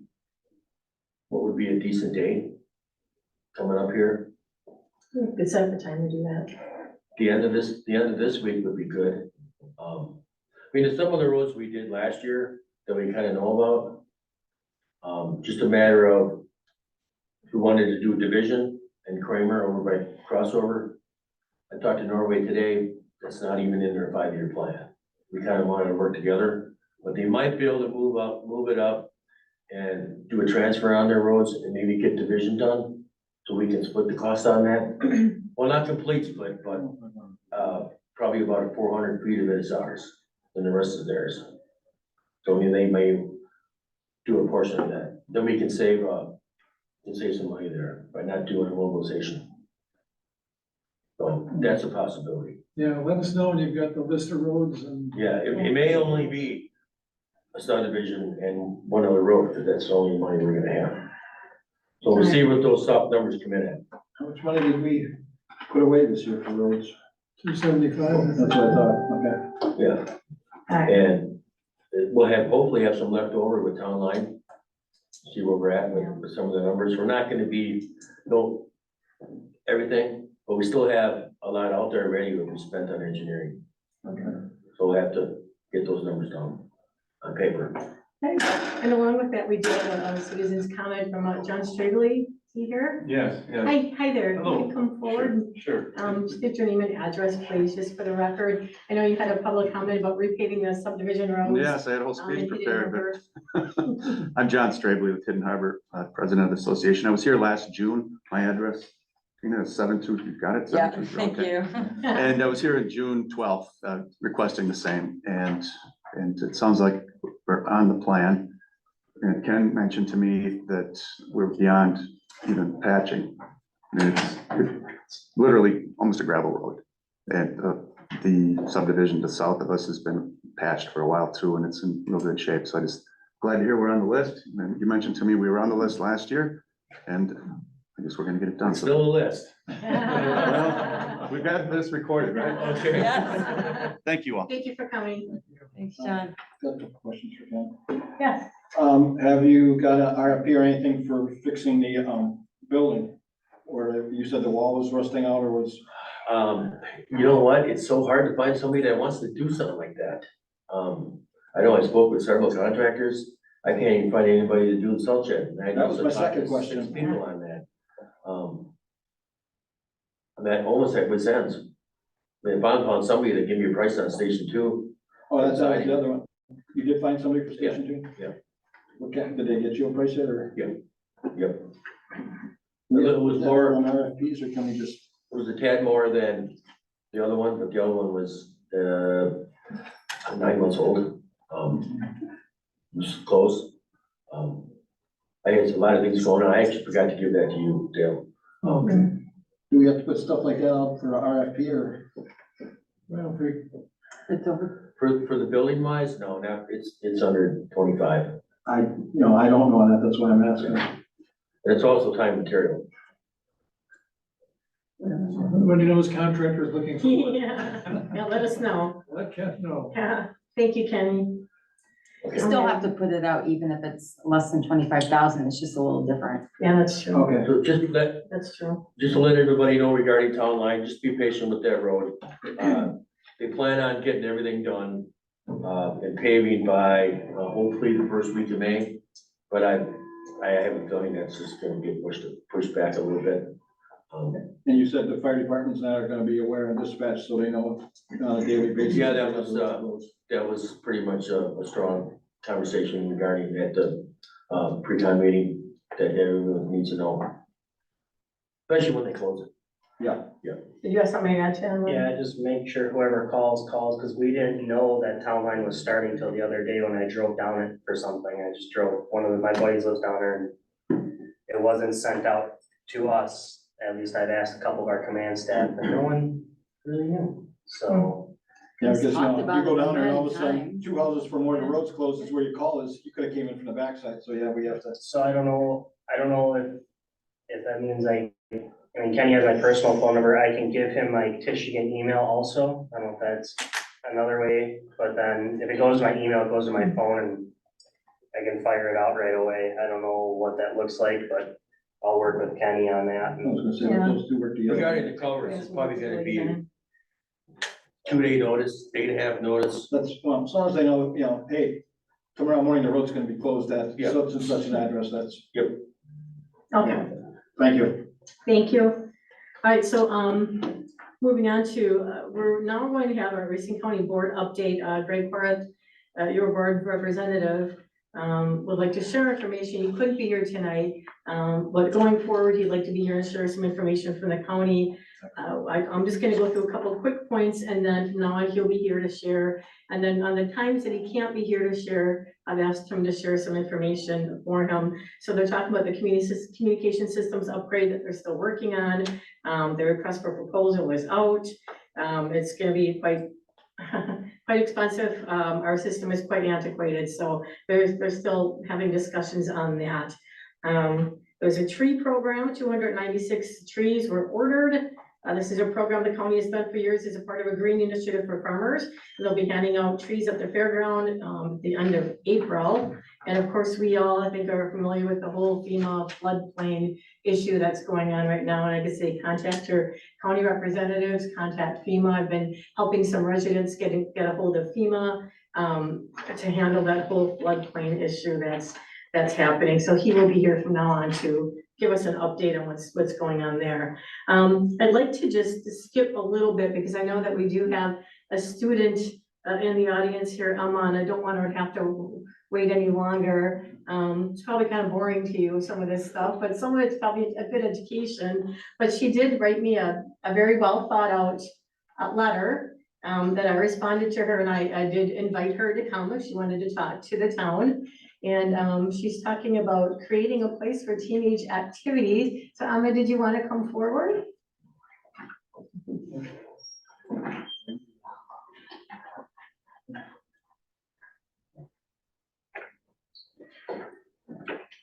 Hi there, you can just state your name and your. Use the microphone. Yeah, right here. Do you know how to lift it up here? It'll pick you up. There you go. Sorry. We won't bite. It'll pick you up. I think it is. Hi, I'm Emma, and these are my 2 friends, and we were coming up with an idea of creating a place for teenagers to get more involved with the community because there are teenagers have been getting more addicted to their phones with more apps and other things coming out. and we had the idea of, people, or like, like, Waterford coming up with more like including activities that teenagers can do without their phones. And there have been lots of studies in multiple countries and in like Wisconsin and in the United States of how teenagers are addicted to their phones, and how like nature is a lot better for kids to also not get addicted to their phones and have better mental health and have lots of less problems as they get older. Thank you. So we were thinking that the place that we could like have our spot for the teens are at the is it the 213 cafe or 213? yeah, cafe that obviously isn't in business anymore. We could use that area and the grass area as a garden and a spot for teens in the community to come visit. And the garden, we could use money from what we're like making to use for the garden and like grow plants and help others like teach how to plant like vegetables, flowers, and fruits, or not fruits, like just vegetables. And then we could help sell those vegetables for people who may not have enough money to buy their own. And then that money could still go towards to what we're planning on doing, like having fun, like trips, plans, and like creating stuff with others so we can socialize and kids won't have to use their phones and like as much as they are right now.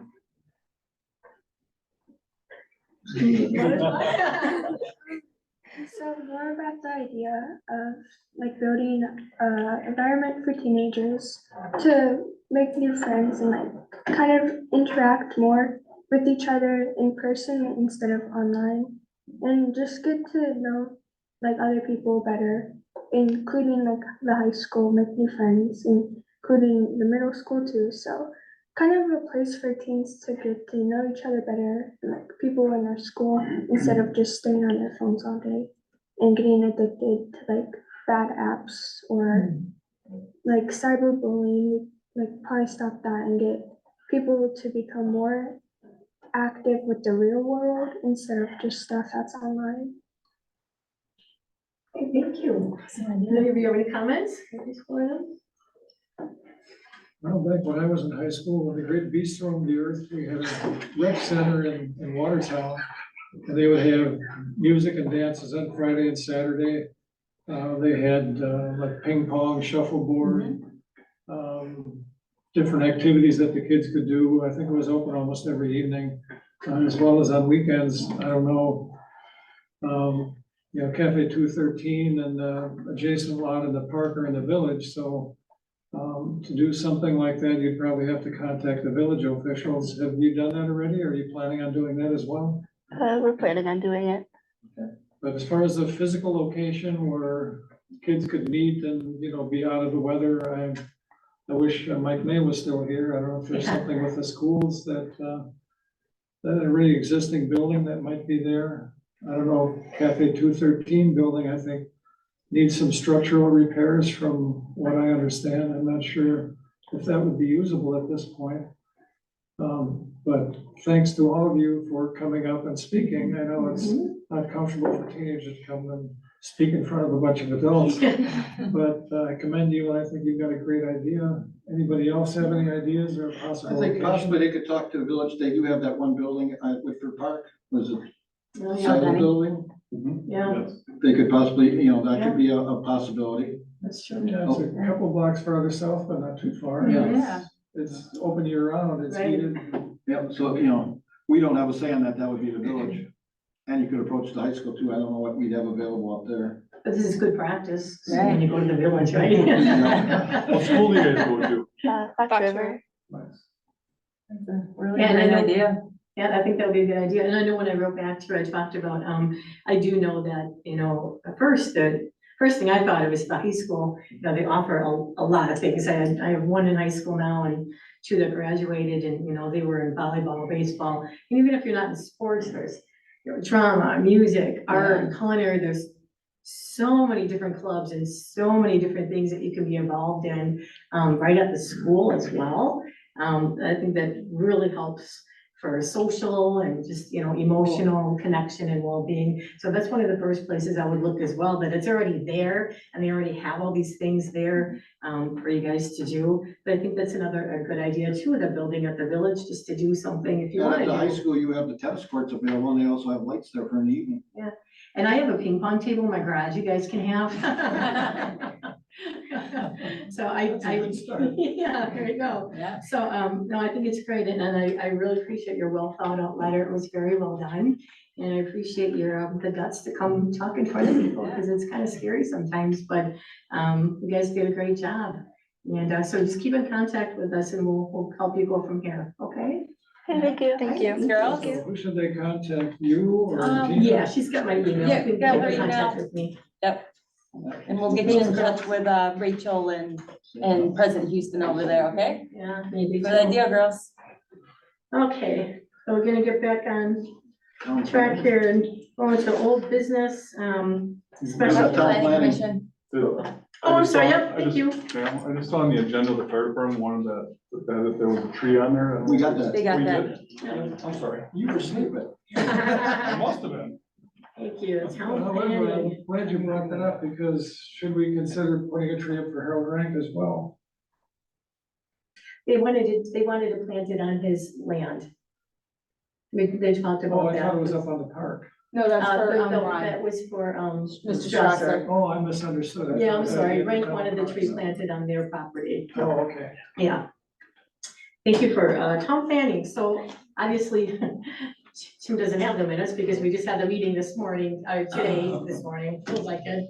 So, you know, we could just, well, Dale and Doug, you were there, you guys, does either one of you wanna go through it, or, I've got the notes from the planning, we had a couple of pure permits, we had the chicken permit. Does the chicken permit have to come before the board? And to get. Oh, we said they didn't, correct? All right, so we have the two career permits of chicken permit, so then we have the CSM, the Payne and Dolan on High Drive. And that's no changes. Right, with no changes, no changes scope of operation. That was approved, so. So we'll I'll just, make a motion to approve the conditional use permit renewal for Pan Dolan 34422 High Drive. I'll second. Okay, any discussion? All in favor? Aye. Opposed? And the CSM for McCarthy, oops. oh, no, I was just saying. Sabrina. Number 8, the CSM for McCarthy Blackburn, Honey Creek Road, vacant land adjacent to 3430 Honey Creek Road. I'll move to approve those two CSMs. I'll second. First and second, any discussion? All in favor? Aye. Opposed? None. And number 9, the CSM / rezoning for Van Valen, vacant land adjacent to 29218 North Lake Drive, rezoned from A3 General Farming 3 to C2 Upland Resource Conservation District. I'll move to approve that. C2 is upland woods and pasture, so it fits perfectly. I'll move to approve the CSM for the Van Valens. Second. First and second, any more discussion? All in favor? Aye. Opposed? None. And number 10, the conceptual CSMs for Beck 4801 Northwest Highway, a request for 2 separate splits. I did speak to Andy Beck after the planning commission meeting. The CSM that's being reduced in size, I believe can just be done by a lot line adjustment. May not need this full-blown CSM. I suggested that he contact Kathy Romanek, who I talked to last Thursday. She suggested getting a hold of Gary Foote, our town surveyor, and working with him to see if that can just be done without having a new CSM. And I would move to approve both CSMs / rezone, or both CSMs for Beck 4801 Northwest Highway for those 2 separate splits. I'll second. First and second, any more discussion? All in favor? Aye. Opposed? None. And we spoke about other options that you may have at your disposal, so Yeah. best of luck to you both. So. Yes. The last one is the moving the planning commission. Yeah, do we need to vote on that? Oh, there was, yes, it was, So item number 11, discussion of possible action regarding potentially moving planning commission to 5:30. It would be 5 p.m., wouldn't it? it's 5 p.m. 5 before p.m. town board. 5 p.m., same night as town board. I'll make a motion to approve that. I'll second that. About discussion, does anybody have any concerns? Like, we don't have the minutes now, but it could be approved subject to the planning commission. Well, and they approved unanimously. The only thing that we said would be a holdup is if, you know, someone didn't have something finished, they would just have to come back. But I think this would help the majority of people, so they wouldn't have to come and then come back again a week later. And then I think it would get maybe the whole board here, so we can all hear what's going on in planning and be prepared when we get to town board. So I think it's a win-win situation. And So first, for the record, Supervisor Yolanda did send me an email today. And he understands he can't use it as, but he did not care, you know, he was not, in disagreement with this, is what I was trying to think of. My brain's tired. okay, Sorry. Oh, okay. Yes. so we have a first, we have a second, I'm sorry again. Yep, any more discussion? All in favor? Aye. Opposed? So begin with next month, correct? Next month, correct. And Okay, that's it for the planning thank commission. you, Dale. I would- Kept this on so long. Yeah, discussion and possible action of the special event ordinance, so we worked on this for quite some time. I have it narrowed down, so it's not 4 or 5 pages. We've got the main idea here.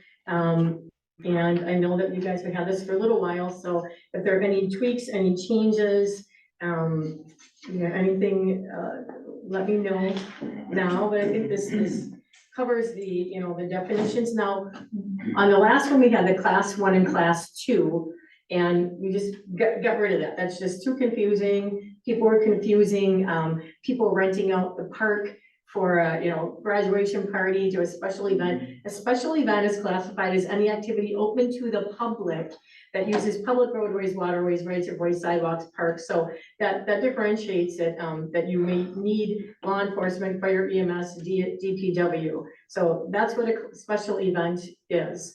The permit is required. We've got the requirements for the permit, the fees. One thing that we talked about before too, you know, make sure that we've got the liability insurance, indemnification.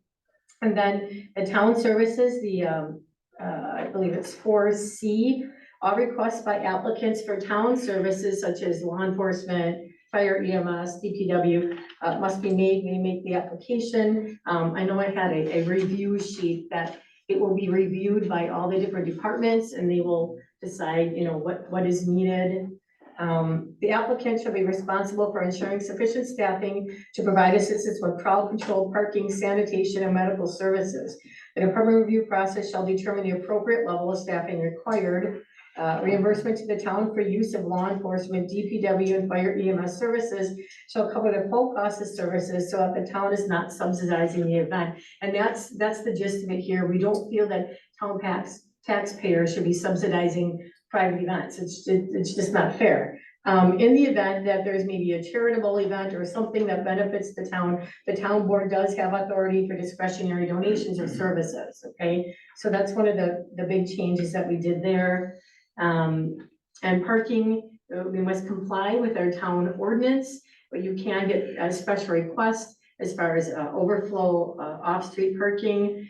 You must use the parking and parking lots and the establishments first, you know, and using maybe a nearby parking lot, the shuttle is a possibility, but any on-street parking has to be approved by the police department and by the town, and those vehicles need to be parked in a way where emergency service vehicles can get through with no problem with them getting through.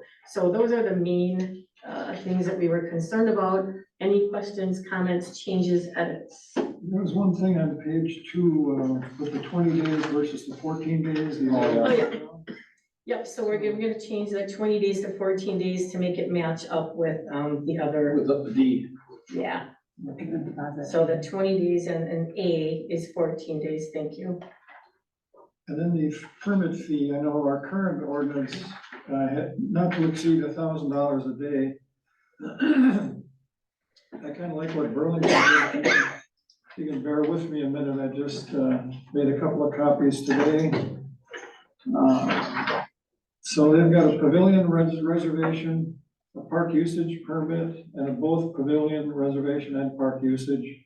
They've got a resident, non-resident, so it's $100 with a $100 security deposit. For the park usage, it's 100 plus 200. For both pavilion and the park, it's 200 plus 300, non-resident 400 plus 300. I don't know if we want to adopt something like this. We don't have to vote on it right now, but I think this was a well thought out graduated reservation plan, and I think there was some concern that our fee might be a little low right now. So we may want to consider that. On the second page is that thing you were referring to, Terry, with the review of the different departments, police department, public works, fire, building, health department. They could all sign off on the same page. And the last page is an indemnity form, which the town of Hudson used. We're requiring them to indemnify the town. This would be a form that could be signed and, made more official. So I don't know if we want to consider adding that form too and just changing it to the town of Waterford. I just wanted to throw those out there. Sure, thank you. Yeah, we did make the wording in here, so we were able to change the fees from time to time without having to make a new ordinance, so that's in there as well. But if we want to stay, Tina, can you remind us what the current fee is for park reservation? 75 for residents, 100, if they're not, and they both have to do the $100 deposit. So we can leave it that way, or we could do like Burlington and have it graduated, whatever the board wants to do in the future. Yeah, so for right now, that the special events, open to the public ordinance is what we're trying to get through, and thank you, Dale, for that. And I think, Dale, did you have something else on G? Did you have any other? Oh, here, I think somebody, the Town of Waterford Police Department chief or designee. Oh, yeah, because we have the town police department chief or designee, yeah.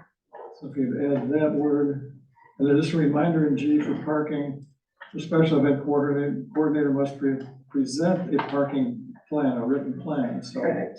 If it's a huge event and, they have to demonstrate where they could get legal parking. And there's just a couple of other little typos that I'm sure will be picked up in there, so. Hey, it was midnight when I was typing this out, right? So I'll move to approve this special events ordinance as presented with the changes that we just made. I get a second? I'll second it. Any more discussion? All in favor? Aye. Aye. Opposed? All right, thank you. Okay, new business, town level various special town events, Tishigan Lions Club.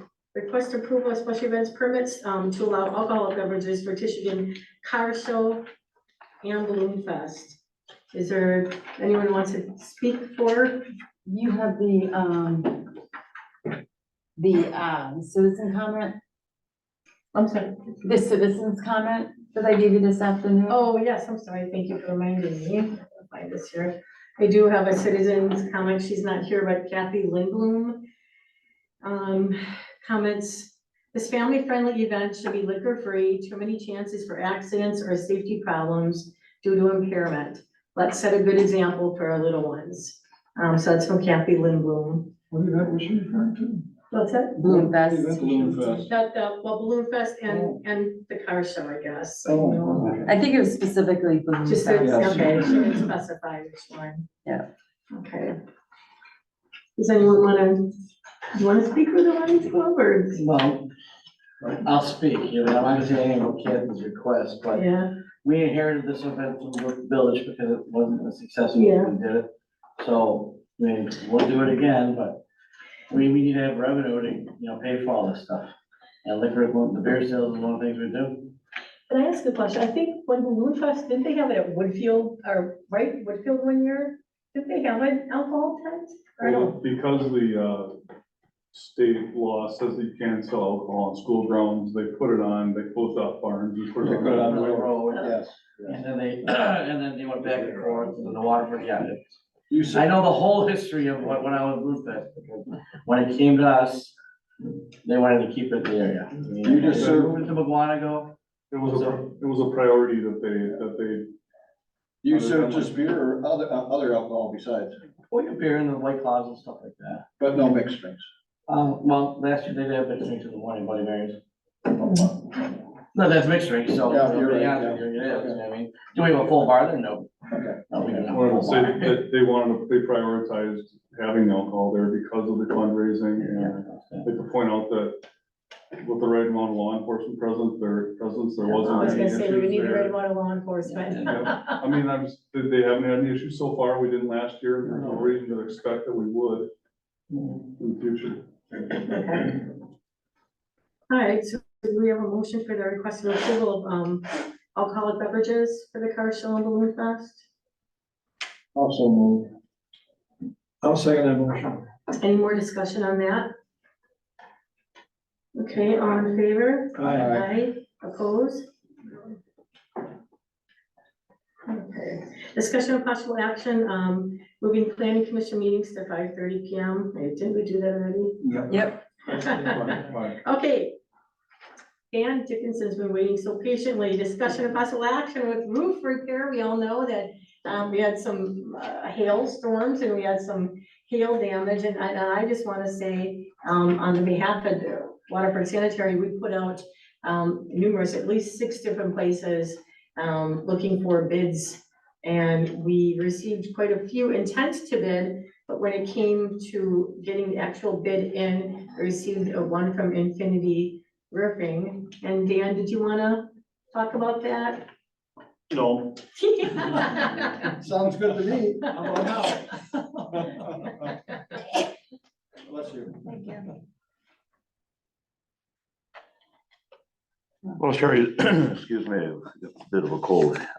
As Terry said, you know, we had some hail damage here a couple of months ago, and the roof is rather old. And back, I don't know, 4 or 5 years ago, when Rolly Tim was here, he's been walking the roof, and he kept telling me, we gotta replace the roof, we gotta replace the roof. It's getting old, it's getting old. And like everything else, you put it off and you put it off, but then all of a sudden the hailstorm came along, and you know, as Dale said, it might have been somewhat of a godsend, because we did get a check for what, 56,000-ish? 56. Is that right, Terry? I think so. Thereabouts. So the money's in the bank. As Terry said, we put out a RFP, and we had, I think, 2 people expressed an interest in bidding. I think they took out the paperwork. We had them fill out a form, an intent to bid form. 2 people, right, I take it back, I think it was 3. Anyway, we ended up with 2 intent to bid forms coming in, but only 1 bid came in, okay? We really wanted, you know, a bunch, okay? But right now, we're sitting in a situation where the contractor's books are full. I think I heard Ken say just a little while ago, you had some trouble maybe finding somebody who was gonna fix building over here. The books are full. You know, maybe we could go out to bid again. I can probably tell you that if we did go out to bid, I mean, we do have a low bidder, the low bid. If we put it out for bid again, he'll bid higher, because he knows that he left some money on the table. So we can go out for bid again. I can practically guarantee you that the bids will come in higher, because as this guy's, you know, books are filling up, he's gonna, you know, come in higher. Well, my question is only because I had hail damage and had to have my roof done. Yeah. And the 1 bid I got was like 4,000 higher, but then when I said it was because of insurance for hail damage, he went by what the insurance company was gonna pay me. Yeah. Now, there was 2 checks. One was just a regular check. Once I showed proof that I had it done, then they gave me a second check for the balance. Yeah, I mean, you know, we can go back to him and we can try that, okay? You know, but, you know, it's appreciated, depreciated value of the roof. the insurance company's not gonna pay you replacement value, is that? Actually, they are. My neighbor's roof was 20-some years old and they gave him a brand new roof. Okay, Or no, it was 30 years. then I old. would appreciate a lot if you would like join the team. Okay, because if you're telling me we gotta go back, we gotta go back. No, I agree with the bid. I'm just saying with the insurance I company. understand, I understand. Okay, So which company do you recommend using? the only one we had was just Infinity. Oh, I'm looking at the bid, it says bids, it's Landmark Yeah, but Pro. they never sent in an actual bid. Can I add? I think those are just. Is he a local? Shingles, yeah. Oh, Yeah, let me add that. We were talking about, adding with the gutters and the softening thing. And Kenny, I think you went around and with Lou and Dale, you too, and decided we don't need all Okay, new. well, right? We just need I'm a glad couple you said small that. repairs. I'm glad you said that, because I was gonna offer a same thing, because I was gone for a couple of weeks, so I think the bid came in and the next day I was gone for a couple of weeks and I just got back, so. But I did do a walk around, and if it were my house, I would do the roof and leave the gutters and soffit, the fascia and stuff like that. And then hire a local handyman or something like that to come out, because there's little dings and dents and stuff like that, but, I don't see that we have to replace all the gutters and everything. I would just focus on the roof. I agree with that. Which product do you wanna use? Okay, if there's one. I'm sorry, Tim, what? Which product do you wanna use?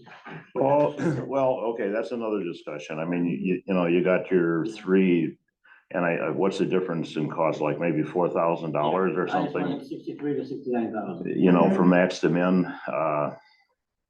what do you recommend? They all had 40, I think they all had 40-year guarantees on them. Yeah, Yeah, 50 years. yeah. And it's it's probably prorated anyway, but Yep, and I did do a lot of looking at a Better Business Bureau and everything else, and this is a very good company, and there's an ironclad warranty. I mean, I don't know, do any of you folks have a preference on the three roofing products? I go in the middle. Yeah. Yes, I'm glad you said that, because I was thinking split the baby and, The only difference between the middle and the high is one is 235 pounds per square and the other is 249 pounds per square. well, But I like the middle and the high one because they give a free annual roof inspection Yeah, and higher wind warranty and Yeah, LG okay. warranties. let's split the baby and go with the middle one. So they already have 65,000, you got $56,000, you're looking for $5,000 from us, basically. right, basically. 75, 25, whatever it turns Yeah, out. whatever the split is. Yeah. But I went around with Lou too, and there are just a couple of things, the fascia on the east side here. It's a little there was ragged, a little hair up there. hanging off a And little bit, I there's no saw. gutters on that garage, and the brick is getting quite stained down below. I don't know if you're gonna consider putting gutters there. The And only we're- other we're- thing is above your service door, there's a piece missing on Oh, the yeah. soffit. You could get raccoons and owls in there. So I'd hope we'd repair that, But again, I mean, we can do that with a handyman. Yeah, We don't this have is- to. we can find somebody though. We And can look, find CNG Services, they're Hey, doing Kenny. the windows. Well, I mean, you're talking what's the adder for the gutter? It was like $6,000 and, 12 grand for facial. Yeah. To save their money, I just go with the roof. and I would, for maybe a grand or two, you could get Find a a. handyman or somebody local Yeah. just to do it, To do like the a photo of repairs. somebody, hey. I'll make agree. a motion that we go with the middle shingle, so you guys can get rolling. And do the 75-25 split, like, Yeah, whatever the contract says. What did you think it was Huh? for the split? I think it's 75-25. 75-25? Well, it says, the lease is based on the space, Right. that's used, and we've always Where are you had. guys gonna get the money for that? I know he's got the check for 58,000, but if we're paying 75% of it, I just wanna. Well, Well, there's about 7,500 off to pay. And looking at we have a building expense. Let me just put it right here. We have 35 grand in the building expense fund. Okay, Sounds like a perfect use. Now we better sit there. for the a while. townhouse. Yeah. You just asked if there's others gonna ask. I'll say not to exceed. It should be 7,500, we gotta check for 56,000.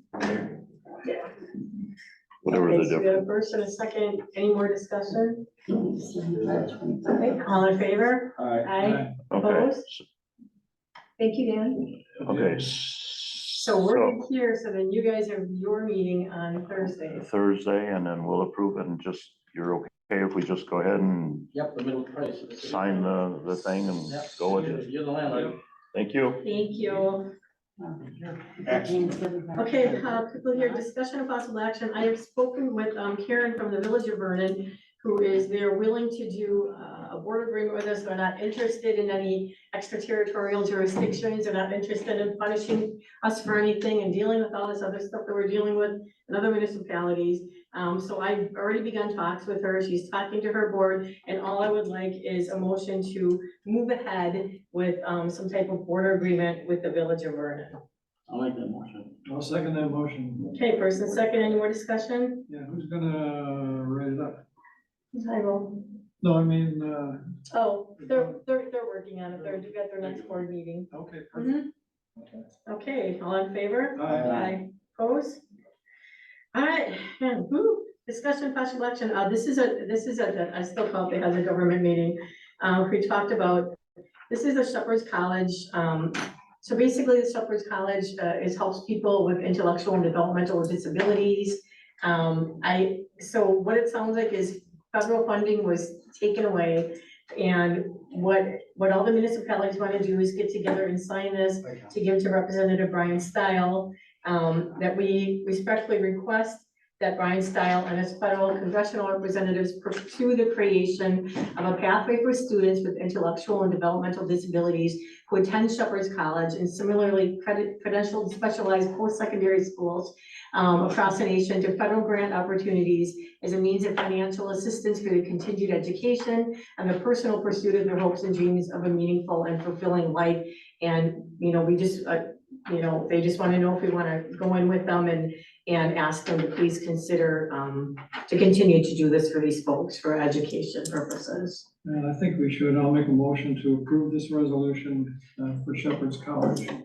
I'll second. First and second, any discussion? All in favor? Aye. Opposed? None? Thank you so much. Forthcoming.